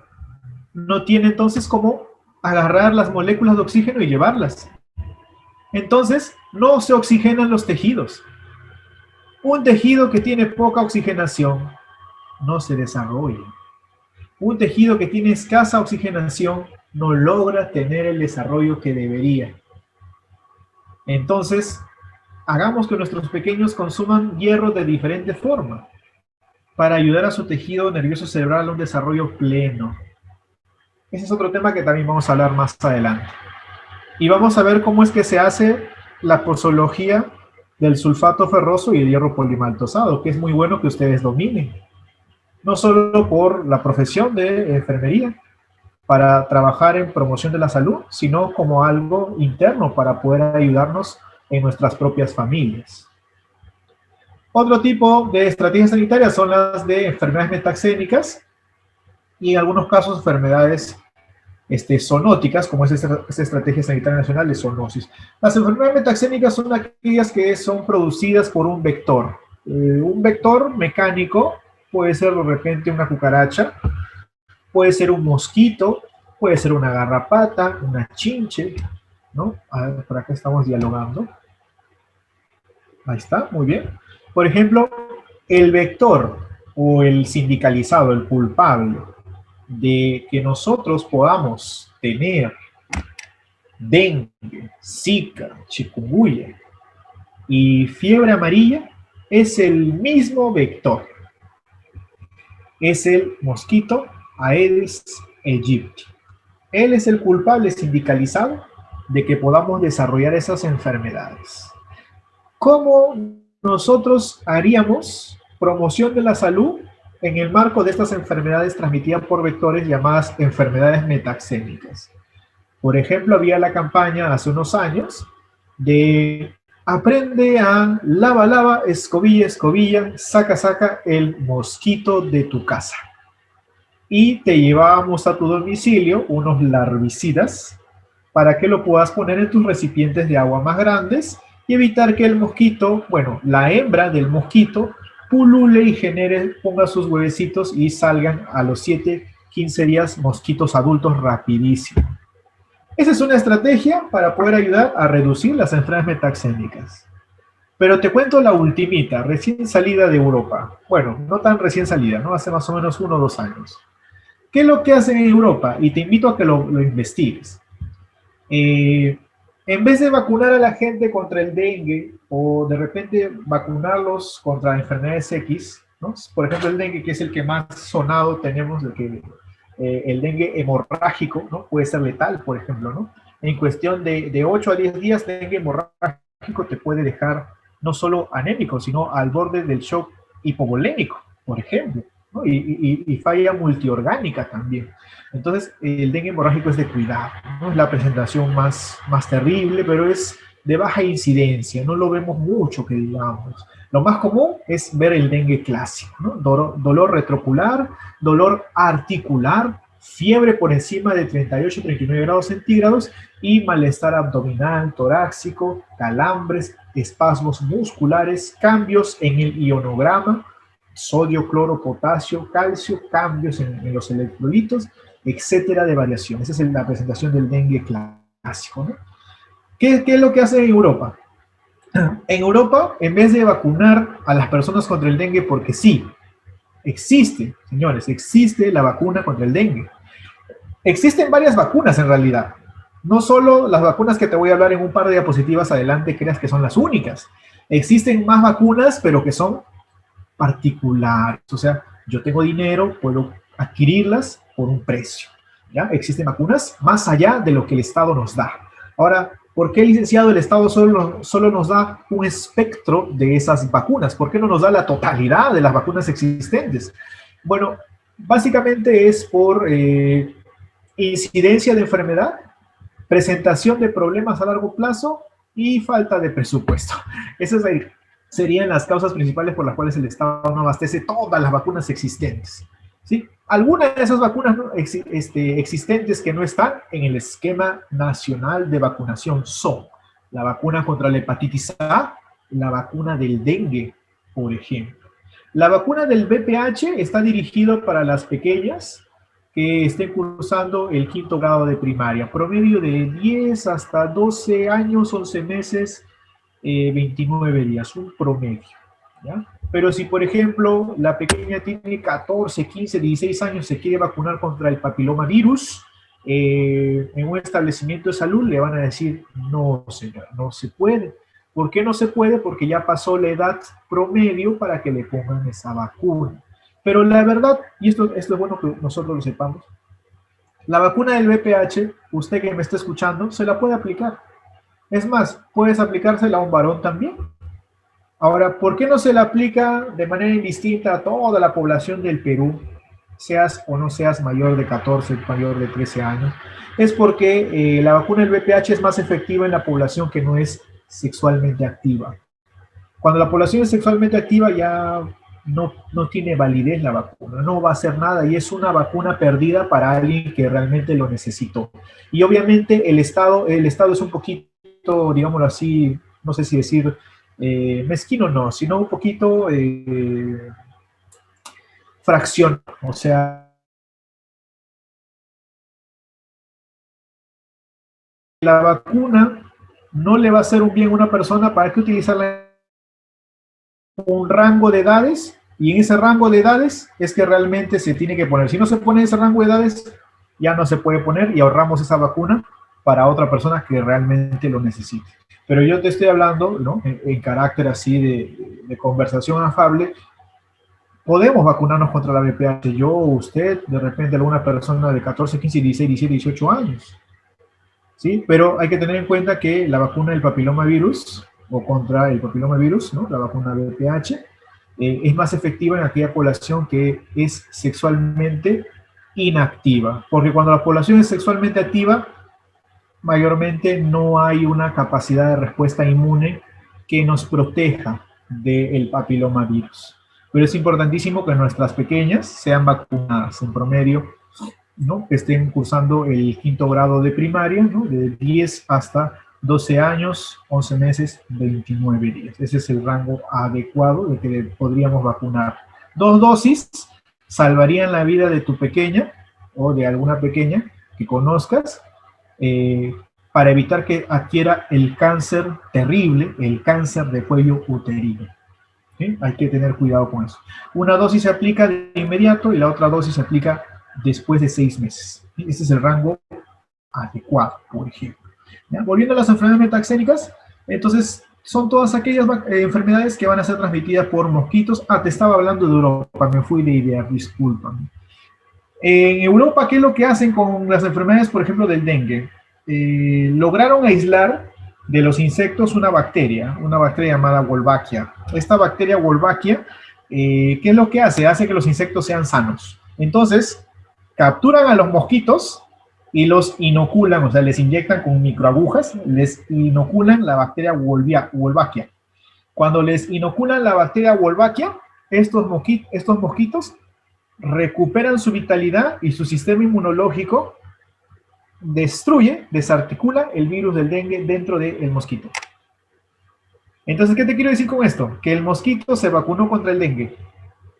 Le puse un probiótico que actuó como un simbionte y logró hacer que el dengue dentro del mosquito se derrotara y cuando el mosquito te pica no te va a transmitir nada. Lo máximo, ¿no? ¿Cuándo llegaremos a esa tecnología? Bueno, ojalá que pronto, porque en Europa ya están haciendo ese tipo de estudios, ¿no? Por ejemplo. Bueno, nos estamos detallando bastante estrategias sanitarias nacionales. Básicamente lo que quería era explicarte que todas las necesidades de salud de nuestro país están satisfechas con las estrategias sanitarias nacionales. Absolutamente todas. Lo que son zoonosis son enfermedades causadas por mamíferos grandes o que pueden ser transmitidas por vectores ya mucho más grandes, ¿no? Vectores mecánicos grandes como puede ser el perro, el gato, el murciélago, que pueden transmitirnos el virus de la rabia, ¿no? Un ejemplo. Muy bien. Ahora, otro concepto bueno para entender lo que es la problemática sanitaria en el país en el marco de la promoción de la salud es que entendamos que hay un modelo que está primando en la actualidad llamado el modelo de atención integral basado en la familia y en la comunidad. Este modelo de atención integral que utilizamos en todos los centros y puestos de salud está basado en las dimensiones de ayudar a las personas y o familia en las comunidades en el marco de paquetes de atención en base a su etapa de vida. Porque la etapa de vida de un niño no abarcará las mismas necesidades que de un adolescente. Y de un adolescente no abarcará las mismas necesidades que un adulto mayor. Y el adulto mayor no tendrá las mismas necesidades que un adulto joven o un adulto maduro. Entonces, los ejes donde van a girar el modelo de atención integral basado en la familia y en la comunidad va a estar en el eje temático de realizar paquetes de atención integrales. Estos paquetes son por etapas de vida para un ordenamiento mucho más específico y una ayuda mucho más directa. Aparte de esos paquetes, van a haber también paquetes enmarcados a nivel lo que es la atención integral de la familia. Estos paquetes de la atención integral de la familia son los que se puede llamar en líneas generales las atenciones mediadas por el Programa Familiar Nacional, también llamado PROFAM.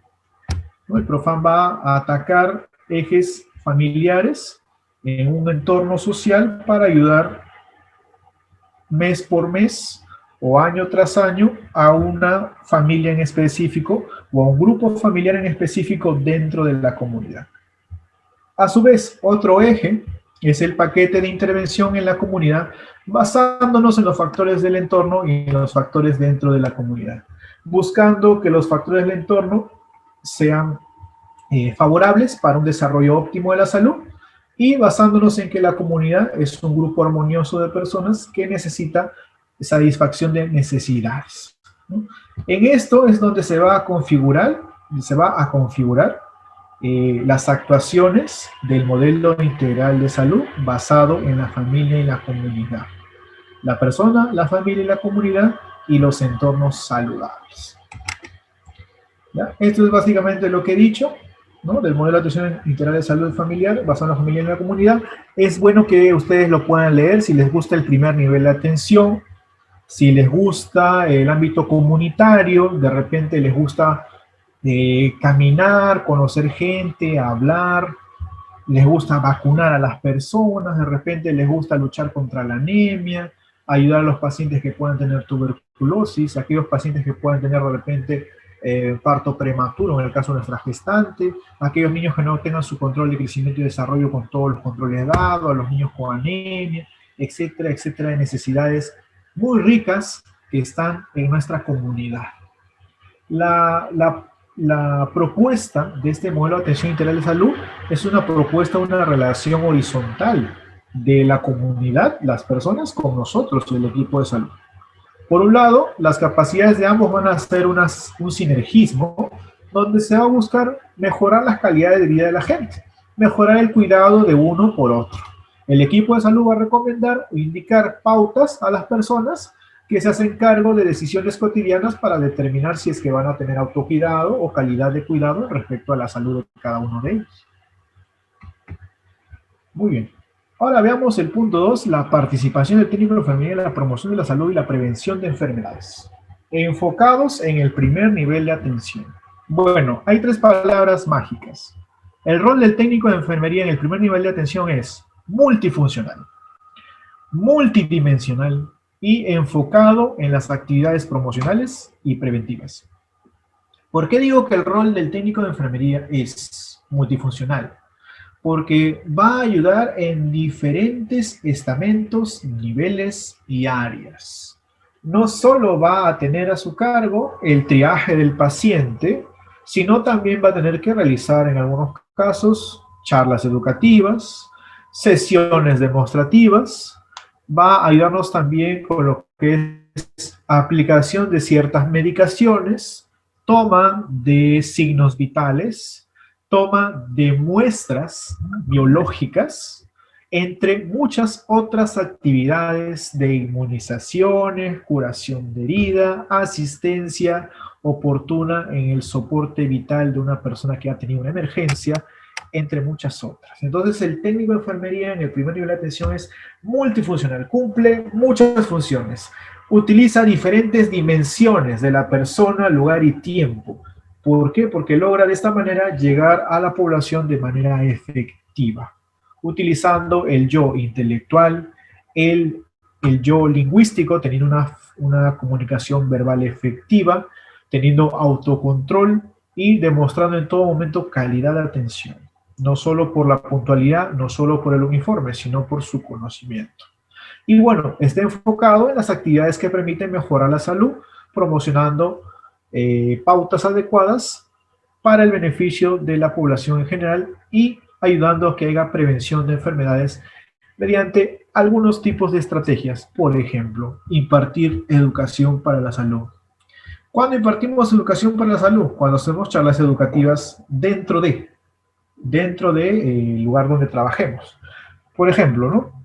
En el centro de salud donde yo estaba, ¿qué hacíamos? Todos los meses, el técnico de enfermería y el licenciado de enfermería tenían que planificar una charla educativa para nuestros colegas, ¿no? De repente a mí me tocó alguna vez RCP, ya hacíamos RCP. Al odontólogo le tocó caries blancas en los menores de 5 años, ¿no? Yo no sabía que existían las caries blancas, yo me enteré que existían las caries blancas, que son diferentes a las caries marroncitas que conocemos clásicas. Las caries blancas son más letales porque degradan rapidísimo el esmalte y la dentina. Entonces, ahí viene la importancia de, por ejemplo, hacerle la primera fluorización al pequeño, que es hacerle un barnizado de flúor a cargo del odontólogo dentro de su consulta normal de prevención de enfermedades odontológicas de los pequeños menores de 5 años, por ejemplo, ¿no? Entonces, eso sería una charla educativa intramural, pero también existen las charlas educativas extramurales, ¿no? Las extramurales ya van a ser en la comunidad, ¿no?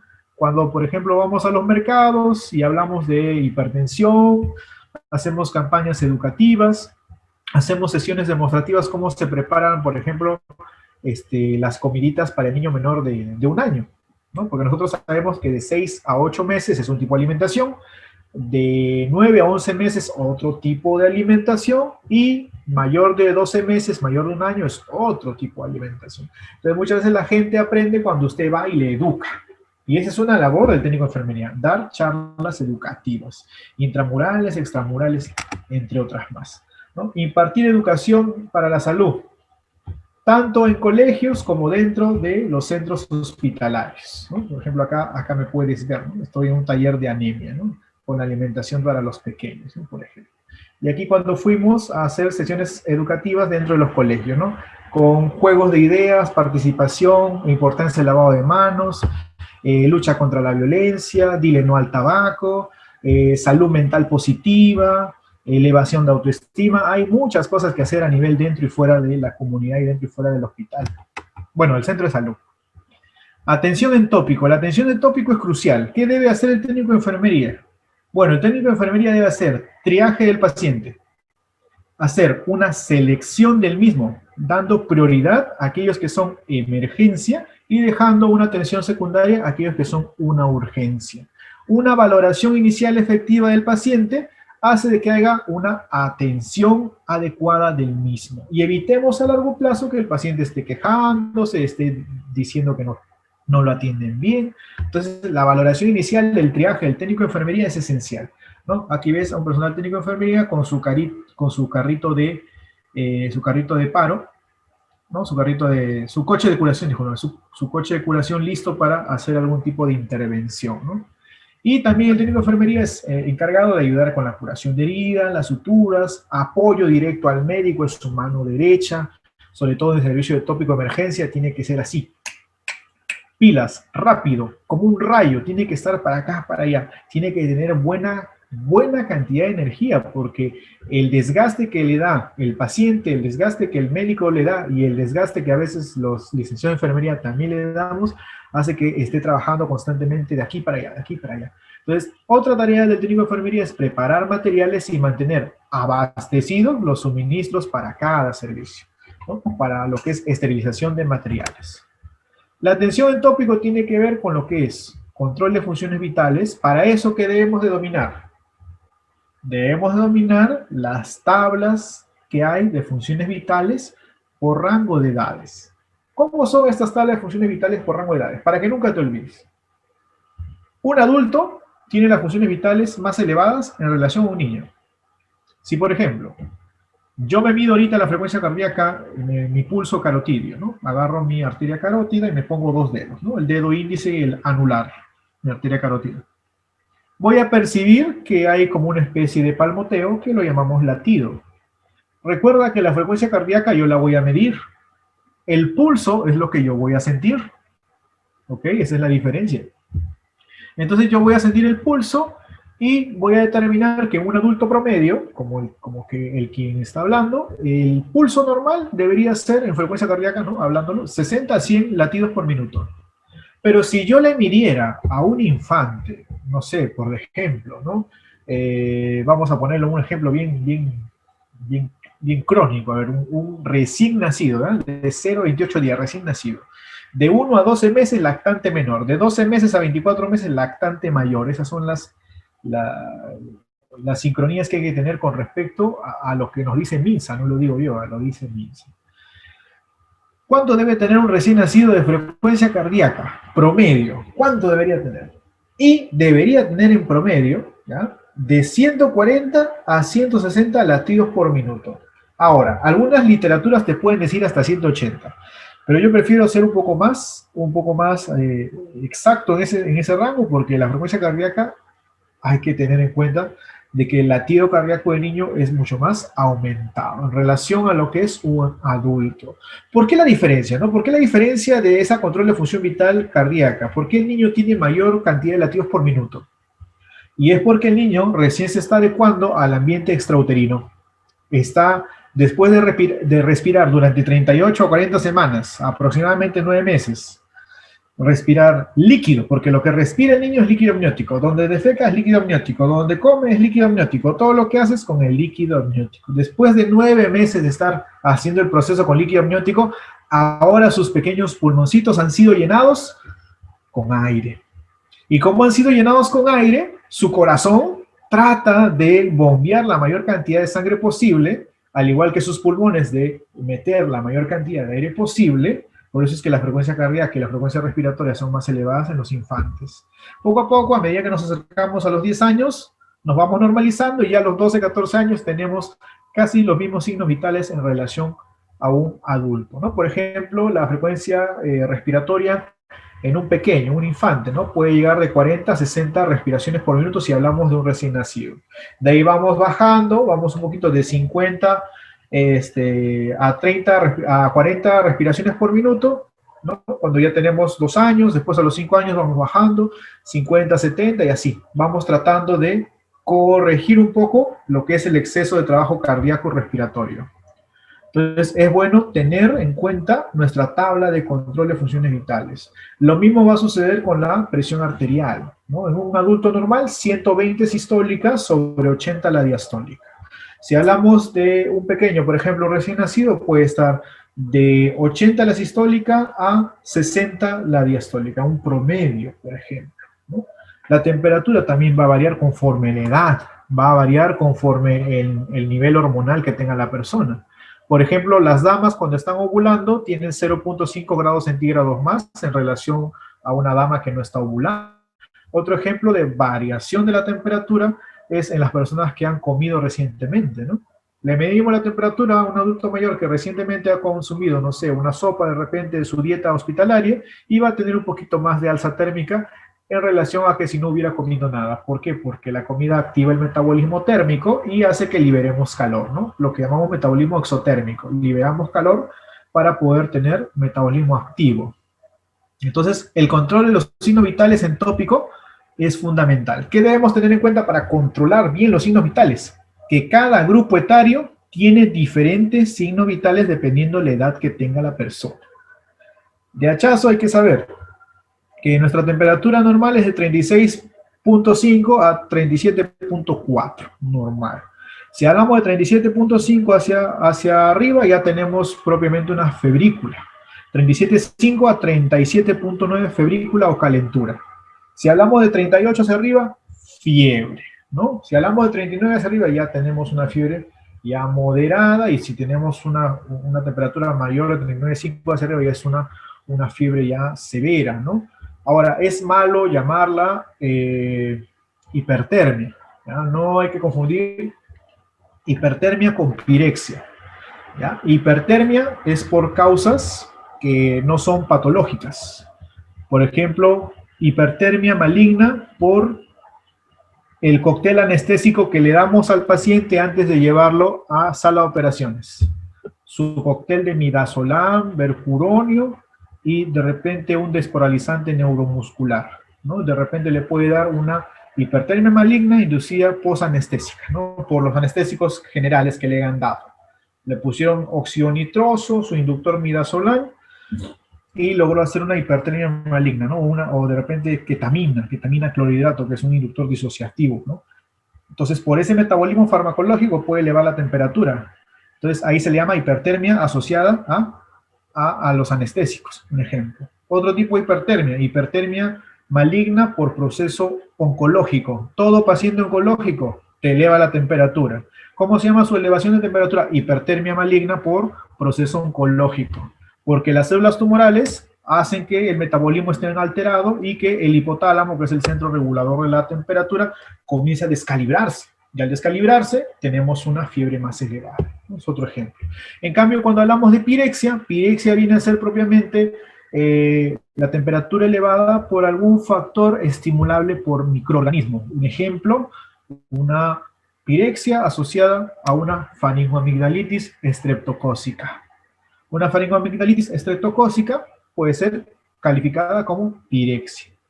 Es un ejemplo, para ser más exacto, entre pirexia e hipertermia, ¿no? Qué importante es conocer los signos vitales: temperatura, frecuencia cardíaca, frecuencia respiratoria, ¿no? Frecuencia respiratoria en el adulto 12 a 20, promedio 12 a 16 es aceptable. En el caso de la presión arterial, 120 la sistólica, 80 la diastólica. Y importante, si esos son los 4 signos vitales regulares, también existen los signos vitales de complemento o los signos vitales secundarios, ¿no? La saturación de oxígeno, el reflejo pupilar, es otro signo vital que es bueno conocer en los pacientes que están en UCI, por ejemplo. La reacción ante estímulos, también es bueno, adecuado saberlo. Lo que es la escala de valoración neurológica o sensorial, o la escala de Glasgow, ¿no? que tiene un puntaje máximo de 15 y mínimo de 3, que también se utiliza mucho en emergencias y se utiliza bastante en cuidados intensivos. Entonces, es todo un mundo hablar de control de funciones vitales, ¿sí? Pero en tópico, esencialmente, utilizamos las 4 clásicas: temperatura, frecuencia cardíaca, frecuencia respiratoria, presión arterial y algunas de complemento. Por ejemplo, la saturación de oxígeno, ¿no? Sobre todo ahora. ¿Por qué te digo sobre todo ahora? Porque la saturación de oxígeno con el oxímetro de pulso es valiosísima.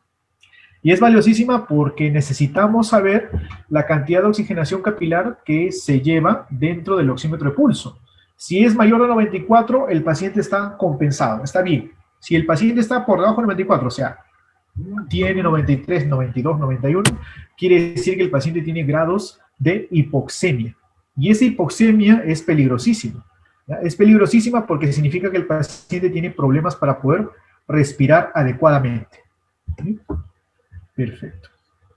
Ahora, ¿qué otra cosa más tenemos que ver en atención de tópico? La interacción constante con el paciente. Hay que tener empatía, respeto, hay que tener mucha, pero demasiada, creo yo, tolerancia. Porque el técnico de enfermería que no tiene tolerancia rápidamente va a perder los papeles y puede ocurrir algo grave, ¿no? Como faltar el respeto a una persona que viene en necesidad de salud. Porque todo paciente que viene a un centro de salud viene porque se encuentra adolorido, acongojado, tiene alguna necesidad. Y si es que nosotros lo saturamos con un mal genio, hay una reacción que libera una energía negativa y eso no debe pasar jamás. Siempre los cabales bien puestos y la paciencia sobrepuesta. ¿Qué otro tipo de atenciones debe tener el técnico de enfermería? Bueno, la atención tópico también está dada por la recepción de los formatos. ¿Ya? Es importante reconocer estos formatos. De repente para muchos le va a traer nostalgia esta hojita de acá, ¿no? Esta hojita de acá se llama FUA. Sus siglas son formato único de atención, ¿no? La FUA nos sirve básicamente para darle al profesional de la salud, médico, odontólogo, etcétera, y que él pueda poner sus atenciones. El técnico de enfermería maneja la historia clínica junto a la licenciada de enfermería y la gestiona. Ayuda a dar su oportuno ordenamiento y oportuno pasaje cuando se le necesite en el paciente que se necesite. Un ejemplo, ¿no?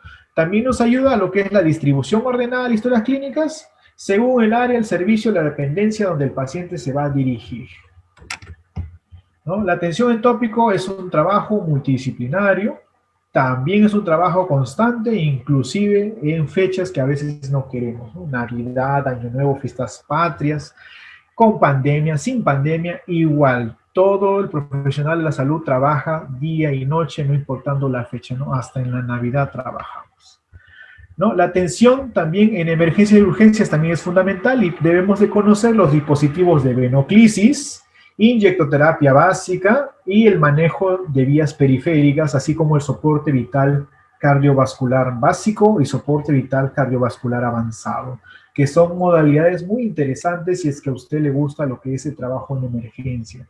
Ya vamos a hablar un poquito más del soporte vital básico y cardiovascular avanzado cuando lleguemos a lo que es la modalidad de emergencia, ¿no?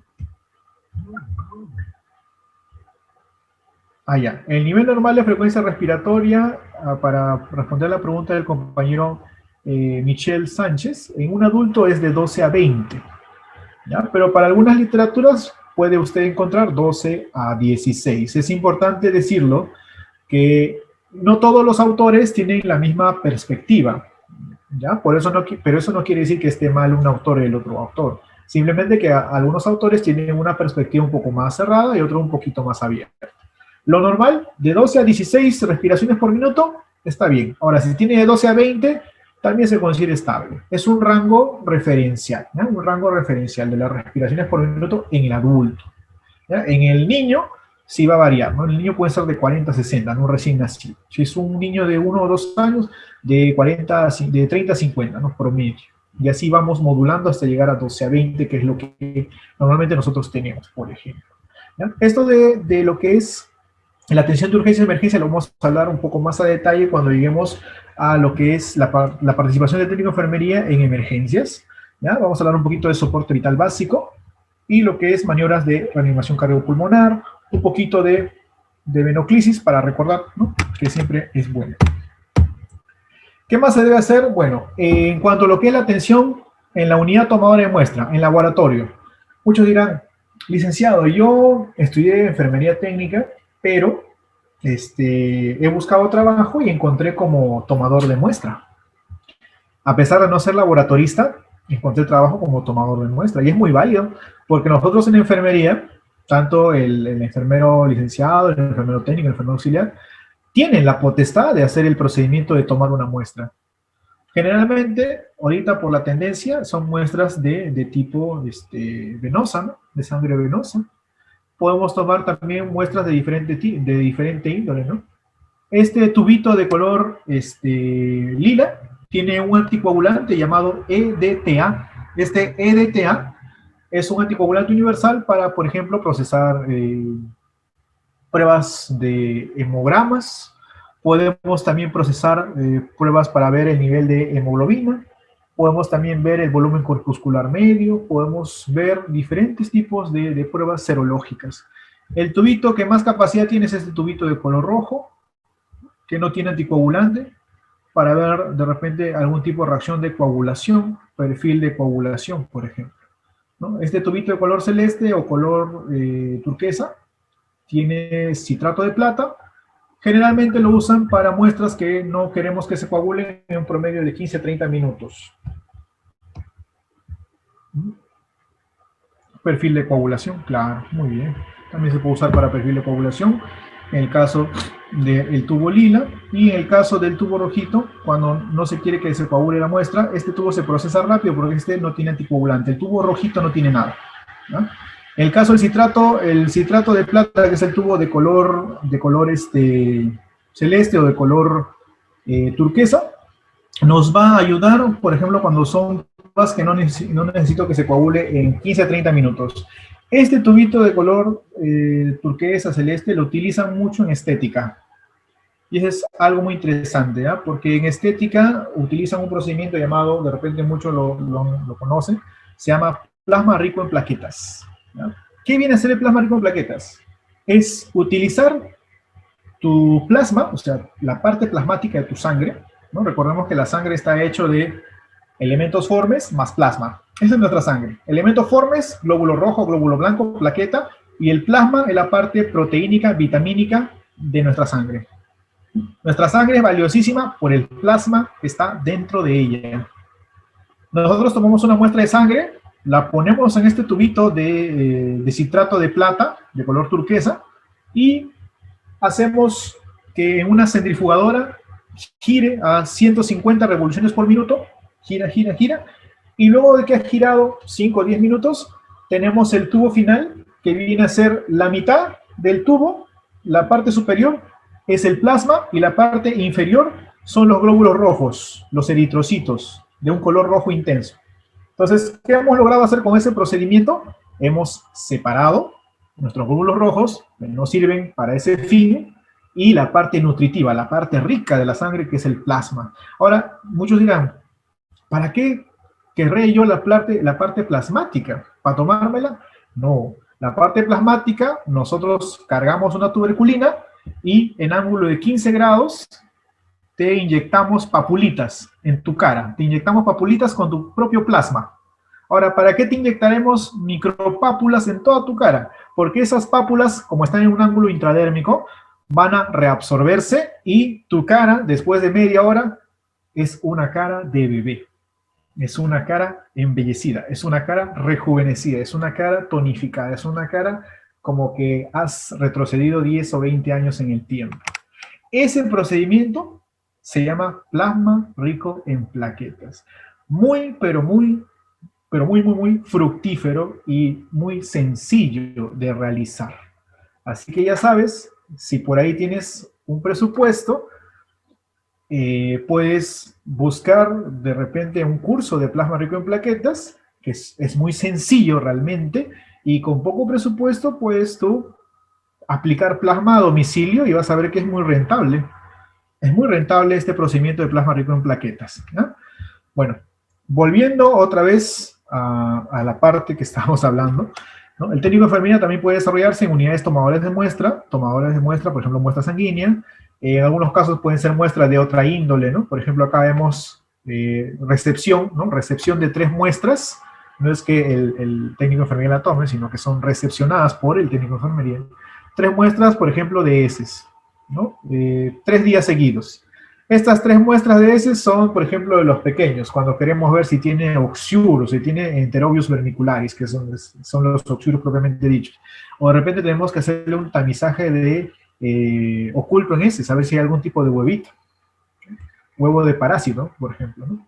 Otro test que se puede hacer es el test de Graham, muy conocido para poder ver si es que hay oxurasis, ¿no? Propiamente lo que son oxuros en la cavidad anal rectal del pequeño, ¿no? Entonces, son otros test que se pueden tomar en una unidad tomadora de muestra. Bueno, y en la actualidad también tomamos lo que son pruebas rápidas, pruebas moleculares. El personal está capacitado, ¿no? Si no está capacitado, el que lo hace por excelencia es el técnico laboratorista.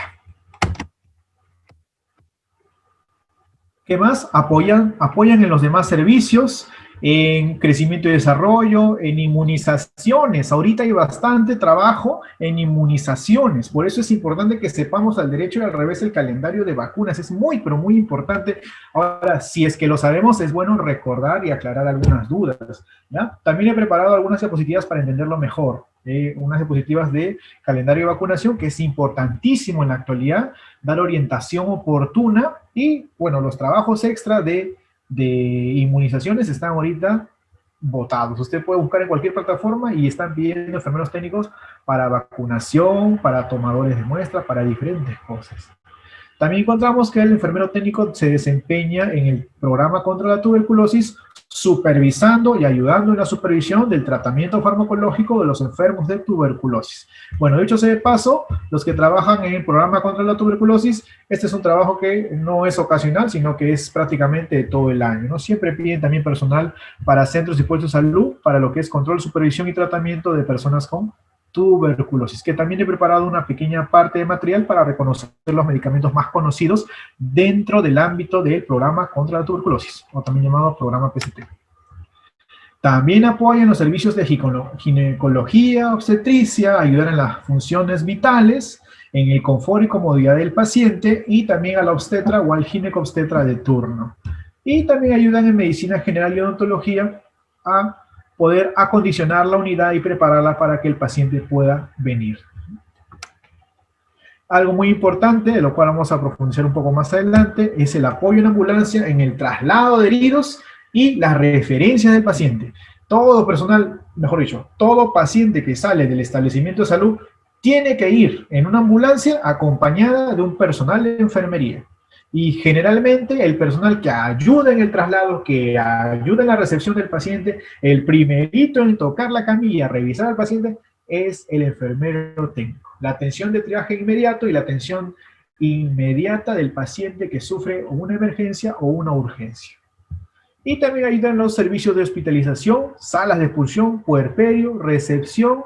En el propio acto quirúrgico también puede ayudar el técnico de enfermería a poder darle atención inmediata al recién nacido cuando está calificado, o una atención inmediata a la madre en la unidad de puerperio luego de que ha sido ya dado el parto, y en la recepción del recién nacido para que pueda darse su primera lactancia del pequeño.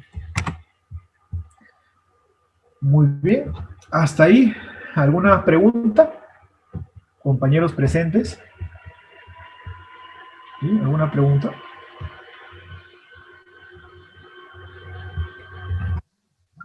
Bien, creo que estamos muy bien, ¿no? Muy bien. Entonces vamos a continuar. Muy bien. El técnico de enfermería trabaja en lo que es la promoción y la prevención, la promoción de salud y prevención de enfermedades, ¿no? Por ejemplo, cuando hablamos de promoción, cuando hablamos, por ejemplo, de eslóganes como estos: Día Mundial de el No al Tabaco, ¿no? O Un Mundo Sin Tabaco, que es el 31 de mayo. A ver, aquí hay una pregunta. Ya, claro. Por ejemplo, en el ámbito privado, ¿ya? En el ámbito privado hay personales que logran hacer eso bajo la supervisión de un personal licenciado. En el ámbito privado puede ejercer esa función. Ahora, a veces hay mucho recelo con los que, ¿no?, los que manejan las vacunas por las reacciones adversas. Pero cuando hay campañas masivas y faltan manos, tienen que ayudar.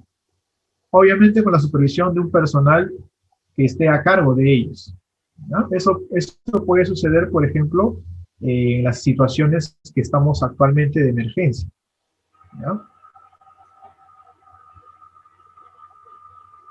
Claro, en MINSA y en eSalud es difícil que permitan que el personal técnico manipule la vacuna para aplicar a los pequeños, ¿no? O a las personas adultas. Pero existe la salvedad que, por ejemplo, en provincia... ya. A ver, vamos a responder primero a la compañera Sandra y luego a Honorata, ¿ya? Para responder a la compañera Sandra, ¿no?, que nos comenta que hasta ahora no ha visto un personal técnico que permitan colocar vacunas, en privado tal vez sí, ¿no?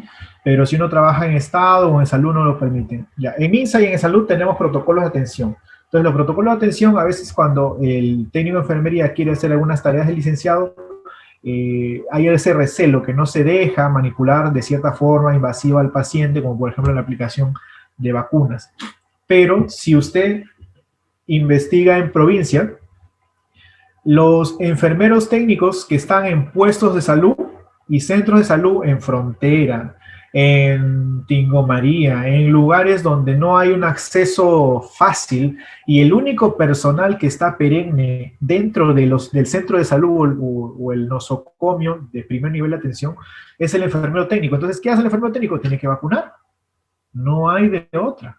Y el enfermero técnico que trabaja en esos centros y puestos de salud en provincia, alejado de la civilización, donde él es el único elemento que puede ayudar a salvar la vida de la persona, hace diferentes procedimientos. Y ustedes lo pueden investigar. O también pueden contactar con personas que trabajen así en puestos de salud 1-1, 1-2, y van a ver que el técnico de enfermería ahí es multifuncional, multimodal.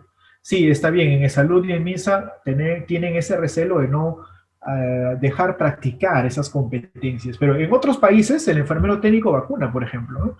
En Perú, lamentablemente, nosotros tenemos demasiada incapacidad de ejercer funciones a libre demanda, porque los rangos son los que detienen, ¿no? Y obviamente las políticas, las leyes, las normas que amparan que solo unos puedan hacer, ¿no? Claro, tenemos muchos parámetros, pero en otros países se vive mucho mejor la carrera. Ahora, no hay necesidad de que te vayas a otro país. Podemos ir a provincia, porque acá por cada puesto de trabajo están postulando 50 a 100 técnicos de enfermería, pero en provincia por cada puesto de trabajo postulan a las justas 5 o 10. Entonces en provincia tenemos un gran déficit. ¿Por qué? Porque la mayoría nos quedamos en Lima por la comodidad, porque podemos estudiar otras cosas, porque podemos hacer muchas cosas diferentes, porque la tecnología está centrada en Lima. Pero en provincia hay un gran déficit de personal de diferente tipo, médico, enfermero, nutricionista, psicólogo, etc. En provincias donde más se solicitan y donde más capacidad de poder reaccionar y vivir la carrera es ahí. ¿Sí? Para responderle a la compañera. Sí, estamos muy parametrados, eso es lo malo. Licenciado, ¿por qué en los hospitales el técnico se dedica al cuidado de pacientes? Eso es básicamente porque el técnico de enfermería da comodidad y confort al paciente en el hospital. ¿Ya? Yo no digo que el trabajo en el hospital sea malo, ¿ya? Pero hay que ser sinceros, es demasiado sobreexigido. En nuestro contexto peruano, tanto el licenciado como el enfermero técnico tienen una sobredemanda de pacientes, sobredemanda de pacientes. Entonces, para un licenciado y un técnico de enfermería hay como 15 pacientes, y si es que no viene la colega al costado en el hospital, hay 30 pacientes. Entonces, imagínate, ¿no? A veces hay dos técnicos de enfermería que entre ellos se apoyan para hacerle el bañito al paciente, el cambio de postura, cambio de pañalito, administración de alguna cosita que se le pueda surgir, pero no se abastan. Entonces, en otros países es diferente. En otros países se tiene mejor cuidado de nuestro personal. Lamentablemente en nuestro país no tenemos cuidado del personal que atiende a las personas, o sea, de nosotros en general. Entonces hay que tener capacidad de ver que el mundo de la enfermería no es solo hospital. El mundo de la enfermería abarca muchas cosas. Inclusive pueden buscar, ¿no?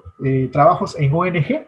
ONG son organismos no gubernamentales internacionales que hacen campañas y contratan enfermeros técnicos, auxiliares, licenciados, y los contratan por un periodo de tiempo con sueldos elevadísimos porque van a hacer campañas en la comunidad. Entonces, yo lo que invito a las personas es que vayamos a esto, promoción de la salud. ¿Por qué? Porque la promoción de salud es poder. La promoción de la salud es estar en el centro, en el puesto de salud, donde el técnico de enfermería es más multifuncional, donde hace más cosas, donde le permiten hacer un poco más de cosas. En cambio, los hospitales son muy parametrados, muy milimetrados, con poca capacidad de reacción porque solo su tarea es cíclica. Todos los días es cíclica su tarea, entonces no hay una variación. Por eso es que yo siempre invito a que vayamos a ver el primer nivel de atención con ojos de esperanza, ¿no? Para poder realizar más actividades y también tener más versatilidad de conocimientos en ese sentido. Muy bien. Seguimos aquí hablando de, por ejemplo, la promoción y la prevención, ¿no? Promoción de la salud, deja el tabaco, no dejemos de fumar, no al tabaquismo. Día Mundial del Tabaco, 31 de mayo. ¿No? Dejar el tabaco está en nuestras manos. Hay que diferenciar que hay dos tipos de fumadores, pasivo y activo. El pasivo se inhala todo lo que el activo ha estado botando. Muchas veces el que desarrolla cáncer pulmonar no es el fumador activo, sino el pasivo, por una inhalación de los desechos del activo. Hay que tener cuidado con eso. Un triunfo de la salud pública ha sido que logremos hacer que este logo esté en las dependencias de lugares públicos, ¿no? El que dice no fumar, por protección a la ley tal, no fumar, prohibido fumar. Entonces, esto es un logro, un triunfo de la salud pública, porque gracias a los estudios de salud pública que han demostrado que el fumador pasivo se lleva la peor parte de la inhalación del producto de la combustión del cigarro, es que se ha logrado tener un avance y evitar de que haya un exceso de personas que puedan fumar al aire libre sin ningún tipo de discriminación. Otro tipo de medida para promocionar la salud son adecuados estilos de vida saludable, ¿no? Los estilos de vida saludables se resumen en 4. Alimentarse bien, ejercitarse de manera rutinaria, dormir adecuadamente y manejar bien el estrés. Si uno tiene esos 4 estilos de vida saludable, tiene una buena esperanza de vida. La esperanza de vida es la cantidad de años que una persona puede vivir de manera normal o habitual, ¿no? Nuestra esperanza de vida en Perú está en promedio entre los 70 a 75 años, en promedio, ¿no? En promedio. Ahora, cuando hablamos de prevención de enfermedades, cuando hablamos de medidas que nos van a permitir evitar que alguna enfermedad pueda surgir. Por ejemplo, el mejor preventivo para la tuberculosis, ¿no? Dicho sea de paso, la Mycobacterium tuberculosis, que el bacilo tuberculoso, es la bacteria que es más fácil de encontrar en nuestra comunidad. ¿Por qué? Porque el Perú está entre el primer y segundo lugar disputándoselo con Brasil con lo que es la tuberculosis. Nos preocupamos mucho del COVID, pero también sabemos que la tuberculosis anda pululando, anda por ahí buscando algún tipo de persona que esté inmunodeprimida, inmunocomprometida, porque de repente consume muchos corticoides, ¿no? Ahora que existe lo del COVID, nos automedicamos con prednisona, prednisolona, dexametasona, etcétera, de corticoides que nos van a deprimir el sistema inmunológico, que estén mal alimentadas, personas que no tengan un buen estilo de vida y que tengan una exposición continua a alguien con tuberculosis. Entonces, hay que tener medidas de prevención contra esta enfermedad que puede ser letal a largo plazo y que su curación es muy larga, es muy dolorosa. Puede llegar una persona con tuberculosis tomar hasta durante 2 años, en promedio, 14, 15 pastillas al día, imagínate. Y la norma nos dice que debe tomarlo en ayunas, entonces peor todavía, imagínate. Entonces, las medidas para la tuberculosis es evitar enfermarnos de... ¿Cómo vamos a evitar enfermarnos de la tuberculosis? Ventilar los ambientes, hacer que los ambientes estén bien aireados y que estén con un buen remanente de luz solar. Recuerda que los ultravioleta no solo matan las partículas del COVID, también los rayos ultravioleta logran disminuir la carga bacteriana de Mycobacterium tuberculosis que esté en el ambiente. Otro tipo de medidas preventivas serían enfocadas en el marco de la anemia. Tú sabes que la anemia es una enfermedad por déficit de hierro que se ve las peores consecuencias en los pequeños. ¿Cuál sería nuestra forma de prevenir la anemia? Darles alimentos ricos en hierro.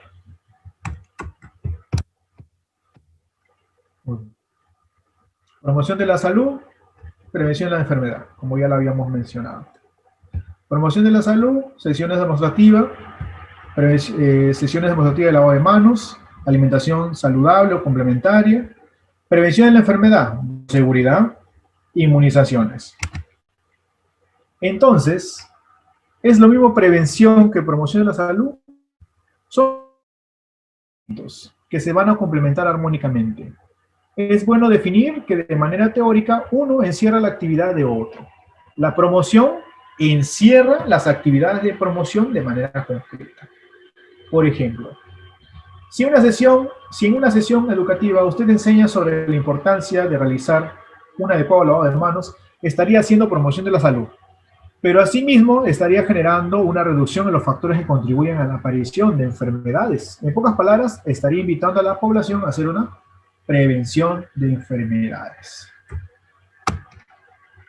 Analizando un caso cotidiano.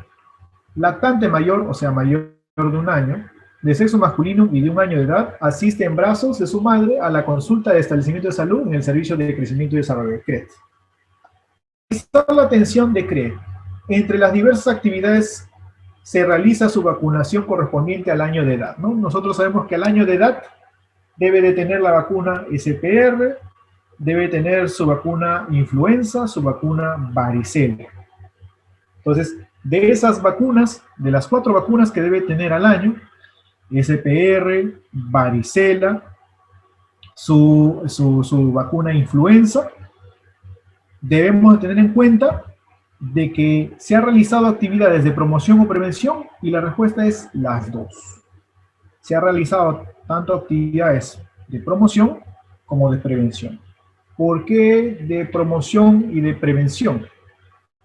Antes de que vacunen al pequeño contra su SPR, varicela, neumococo, influenza, sus 4 vacunitas, antes que le vacunen contra sus 4 vacunitas al año, se le ha tenido que hacer una consejería a la mamá de qué reacciones puede haber.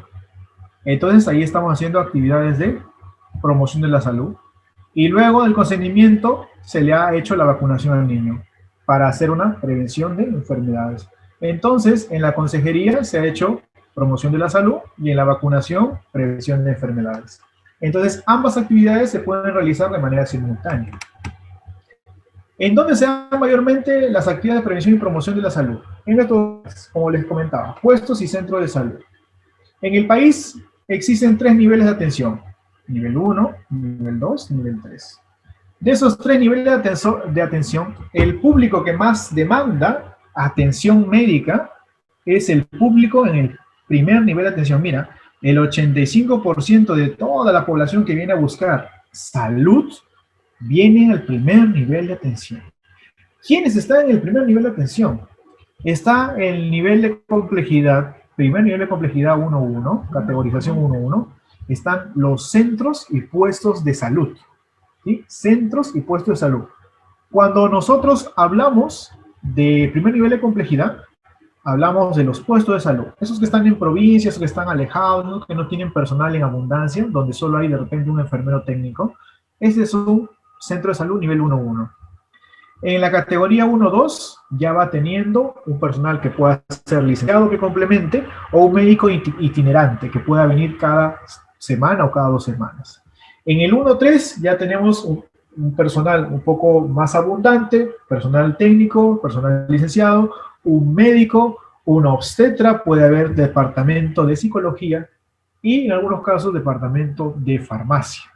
En el 1.4 tenemos lo antes mencionado, más sala de hospitalización, emergencia 24 horas, y generalmente los 1.4 son llamados centros materno-infantiles. Entonces, en estos cuatro categorizaciones, puesto de salud 1.1, puesto de salud 1.2, centro de salud 1.3, centro de salud 1.4, es que vamos a tener el 85% de toda la demanda de atención sanitaria.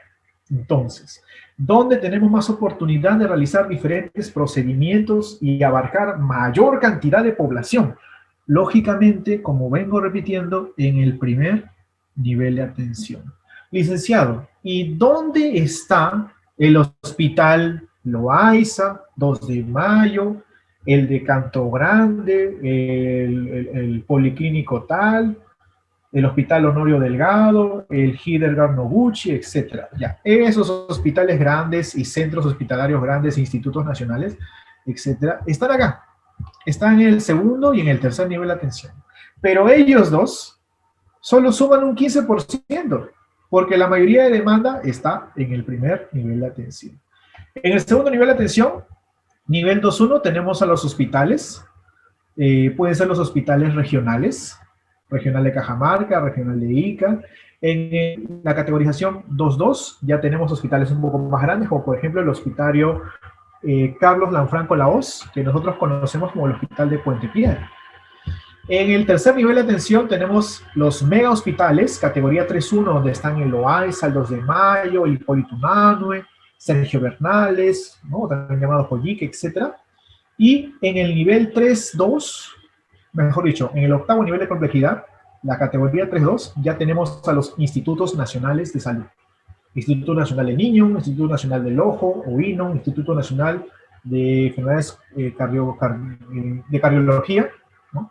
Tenemos el INCOR, el de Enfermedades Neoplásicas, el INEM, el Instituto Nacional de Investigación de Salud, o también llamado INS, Instituto Nacional de Salud, entre otros más. Entonces, si nosotros nos damos cuenta, la mayoría de población en demanda tiene que ir al primer nivel de atención. Entonces, hay que focalizar nuestros esfuerzos acá. Por eso, de todo este tramo de tiempo hemos estado hablando de las actividades de técnico de enfermería en primer nivel de atención. Bien, Ahora hablaremos un poco de las problemáticas que hay dentro del primer nivel de atención y cuál es el rol del técnico de enfermería en las más conocidas o en las más adecuadas, ¿sí? En las más abundantes. Bueno, ya son las 7 de la noche, damas, caballeros, público, querido público presente, así que nos reencontramos el día sábado ya para terminar toda la temática, el temario que estaba planteado, con la promesa de seguir con el máximo esfuerzo para que podamos entender cuál es el rol actual del técnico de enfermería en el primer nivel de atención y en el ámbito clínico hospitalario. Mi nombre es el licenciado Fernando Romo, para cursos y capacitaciones en salud. Fue grato hablar con ustedes. Espero volver a verlos el día sábado a la misma hora, ¿no? Partiendo desde las 5 de la tarde. ¿Sí? Gracias por su tiempo, gracias por su colaboración y gracias por preferirnos. Espero que tengan una bonita tarde. Dios los bendiga. Nos vemos, Dios mediante, el día sábado. ¿Sí? Que tengan una buena tarde y mañana ganamos. Muy bien. Gracias, que tengan una buena tarde. Hasta luego, bendiciones. Tengan una bonita tarde.